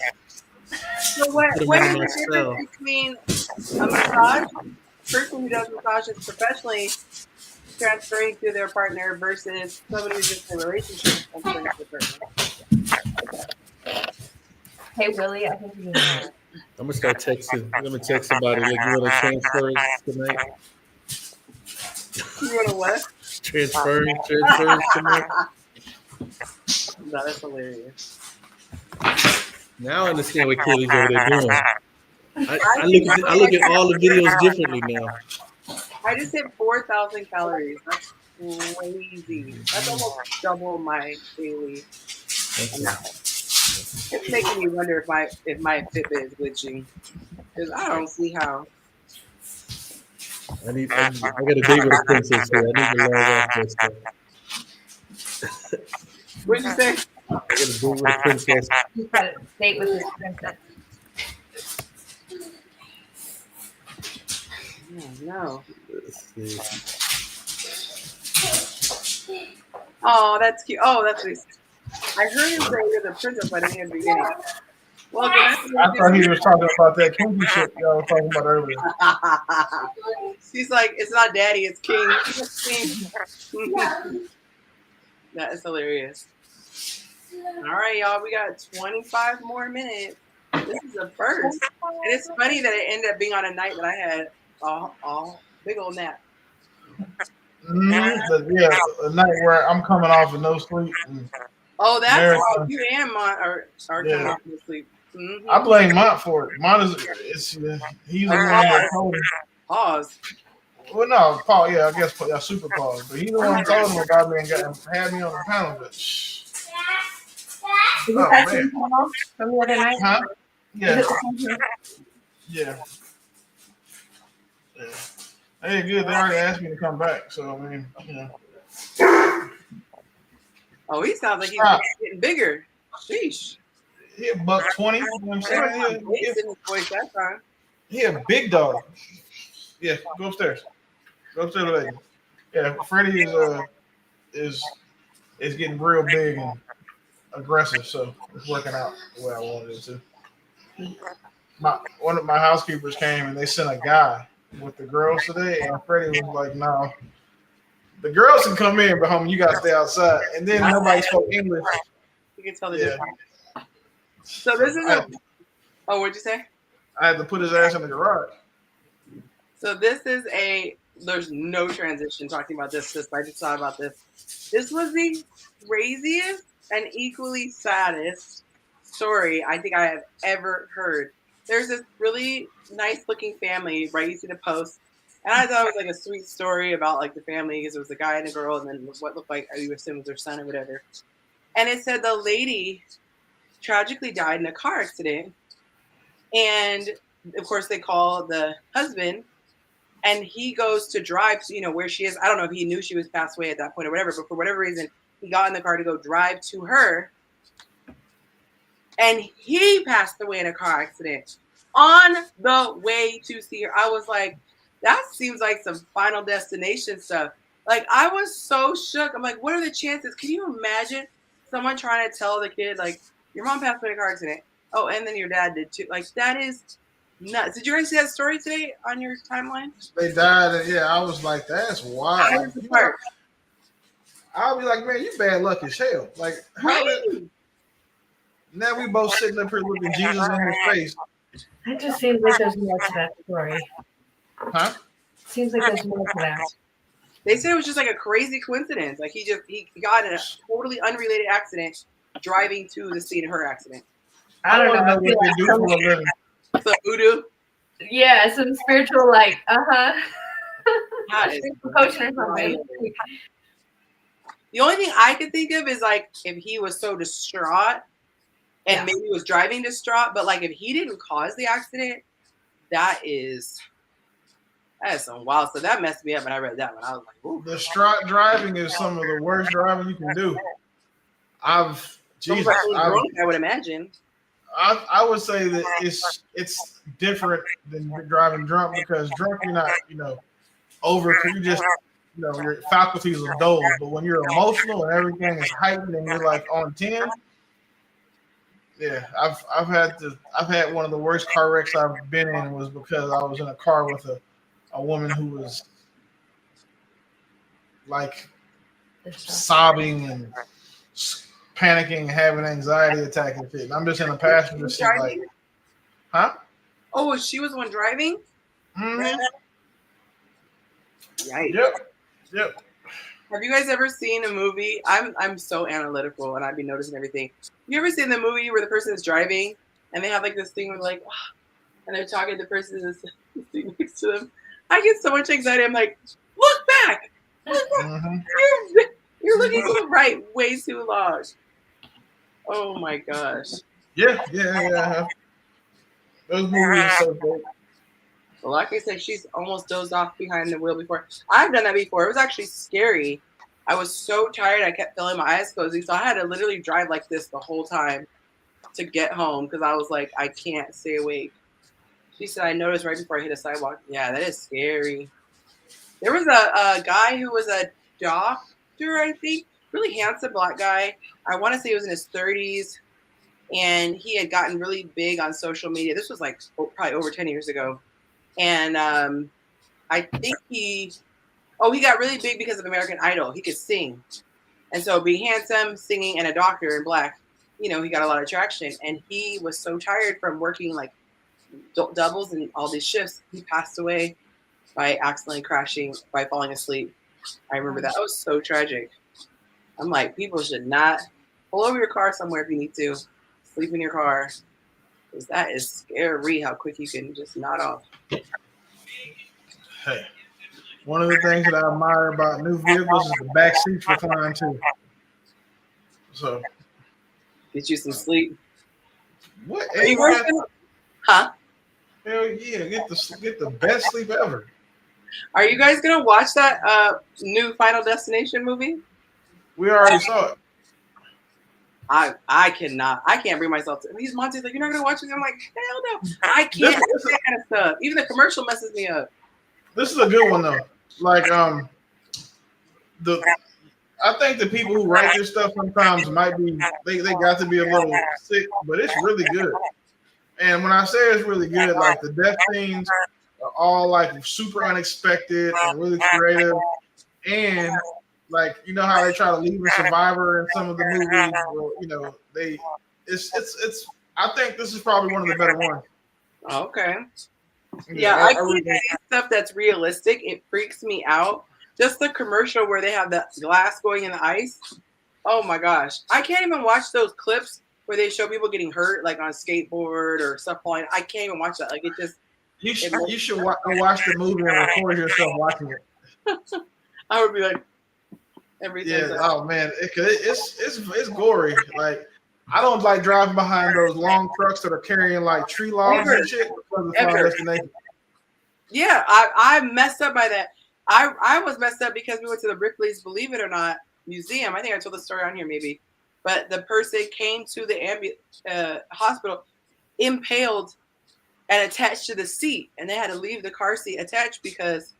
Yeah. If they removed it, whatever. And I'm like, that messed me up. So I can never drive behind one of those things. You know what else is bad? For women to drive with those hair clamps on, the one you squeeze yes! Yeah, those are terrible to drive. What was the doctor said? They saw so many injuries where the metal had gone, or the claw had gone into their head. Now I can't ever drive with that on because I saw that. One of my sailors when I was in the Navy, she had those chopsticks to hold up her bun, and when she had car accident, it impaled her, came out the front of her forehead. That stuff is, you gotta let your hair down so you get in the car these days, cause that is crazy. Yeah. So I was watching this video. It was about stuff that happens on the road, and it was one of those like not hidden camera, but like it's got filmed or whatever. And this car was they were talking about stuff falling off the back of vehicles, which were really dangerous and causing accidents. One guy was a motorcyclist. He got flew off his bike. But this other one, they're like, and then other things started coming off the back of a truck. They were behind a trash truck. Why did a mouse drop out of the truck and then started scurrying off the side of the road? And then bloop, bloop, two more fell out, and then they started scurrying on the side of the road. And then they just kept coming out, and I was like, oh my God, I wonder if they cleaned up like a hoarder's house. And because why would there be so many mice? Like that would traumatize me if I was a sanitation worker. I think being a sanitation worker traumatized me, but knowing that the whole truck was just filled with rats is just disgusting. And they're just scurrying across the road. You can hear them, and rats stink. Like rats smell terrible. Ugh. Like super terrible. That's so gross. Damn, y'all got me wanting to go to a chiropractor now and go get a massage from them. Oh my goodness. It's a fire. It's a really good massage lady up here, but she's like 6'5", like 350. And she be going to work. Nice. Well, this is related to massage, but it's a massage gun. I saw this lady had this hack. You know how you have lotion or hair products or whatever, and it's stuck in the bottom of the container? Some people will just cut the bottle in half and try to get it out that way, or they'll get the little, like I have a little spatulas, the little skinny ones. This lady had the idea to put the, marry the two, like put them over like this. And then she took a massage gun and turned it on because, it vibrates it really fast. So it made the lotion come out. I was like, that is so smart. I was mad that my massage gun is broken. It just stopped working. But I needed it today. And I was like, dang it, that would have been cool to try it out. But that was a cool hack. I'm not going to lie to you. When you start telling the story about the massage gun, I thought you were going somewhere else with it. So I saw that TikTok video. And then I was like, what TikTok video? It's a TikTok video where the girl puts the ball in her hand and then leaves her two fingers extended. And then she comes to the realization, like, and then she's like, I'll be right back. And yeah. Wait, I can't picture this. She's holding the massage. Yeah, like the massage has the ball part, right? So she puts the ball in her hand and then leaves her fingers out. It makes her fingers vibrate really, really fast. Like you almost can't see them how fast it's going. Oh, so it's your hand turned into the vibration. Yeah. And she looks at herself, like you can see, like she look across her face is like, ding. Yeah, like the light bulb went off. I was like, see, she gonna go in there and 9,000 RPM herself to death. Nah, I cannot. See, this is whenever people say women and men don't have it hard, that's the reason why we got it hard. We got to keep up with that.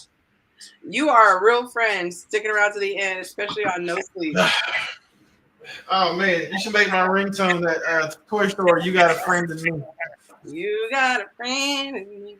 I don't even get ringtones because I never get to enjoy ringtones anymore because I always have my phone on silent. Dang. Yes, I did, Candace. I think we are $75 short. The last time I checked, we were 75. We were at 175. Let me just do the math. 250 minus. I'm gonna be embarrassed if my math is wrong. 275, not 275. 250.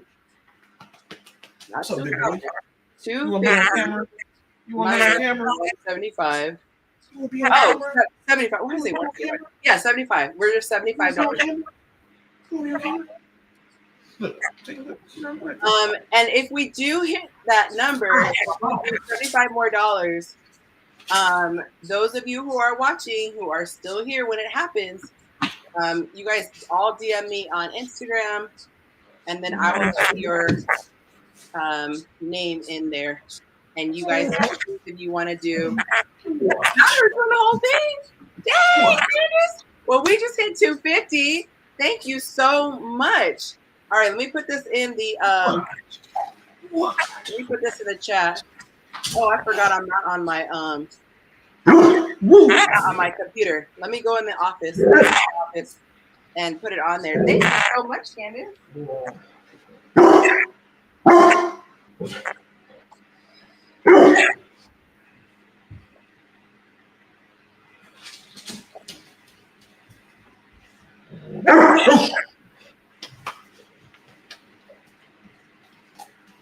So we don't go.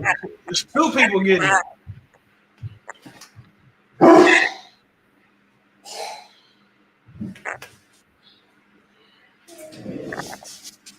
What you want? What you want, sucker?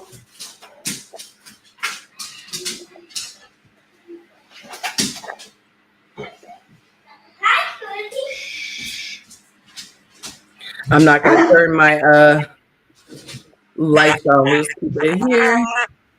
Thank you, Candace. Of course, we got to do these.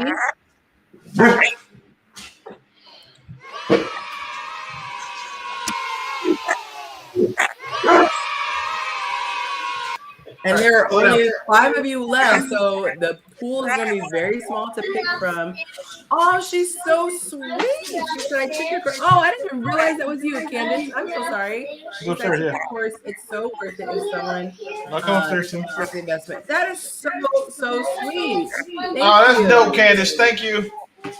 That is very, very cool.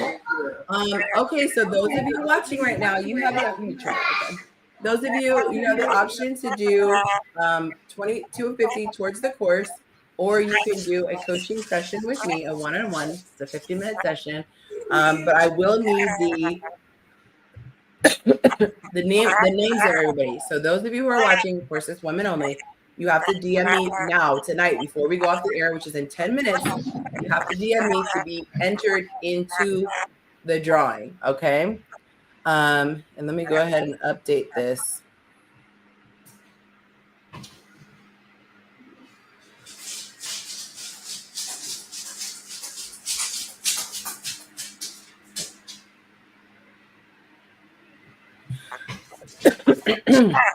Hold on. Move.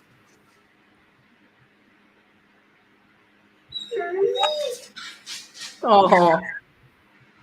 All right. Let me go ahead and check my Instagram and see so I don't miss anything. Yeah, so just DM me and say I'm watching the show. I want to be in the drawing. Okay. Very exciting stuff. I'm really glad I got to get my miles in here. Okay, so I'm going to do, we have 9 more minutes. I'm going to jump back onto the track. I'm going to go back to the track. And my last 9 minutes. But it's just very, very cool. It's just us two. I mean, if you want to go get some more hours in, we got the people, we got everybody's name, watch the show. Oh, thank you. Give you 9 minutes back early. You said what? I said we can give you a free 9 minutes tonight so you can go get some more hours in. You are so nice, Willie. Thank you. I don't know, whatever you hate. Maybe that's what it is. I have to make you sleep deprived, and then y'all be. It's not that I'm sleeping. It's not that I'm sleeping, but I've been up for like 48 hours. So this is me. I'm pushing. You know, I got to be sharp in the morning. I got some stuff to do. Okay. And I got to be professional for a little bit. Well, I am going to keep an eye on my inbox. Let me see here. Okay, I'm gonna take a look.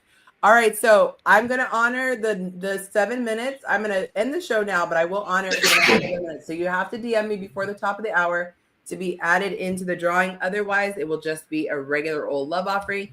I really appreciate you guys. I really, really do. This is something that I do as a labor of love, but it definitely helps having those love offerings. So thank you. And thank you, Willie, for always being there to support. You've been on the show more than I have been sometimes. So I support my friend. I appreciate it. I'm glad that only one of y'all has a podcast because I love it. You got the podcast budget for the time. Too funny. I'll talk to you later. Okay, thank you. Everybody. Have a good night, everybody. God bless. Yep.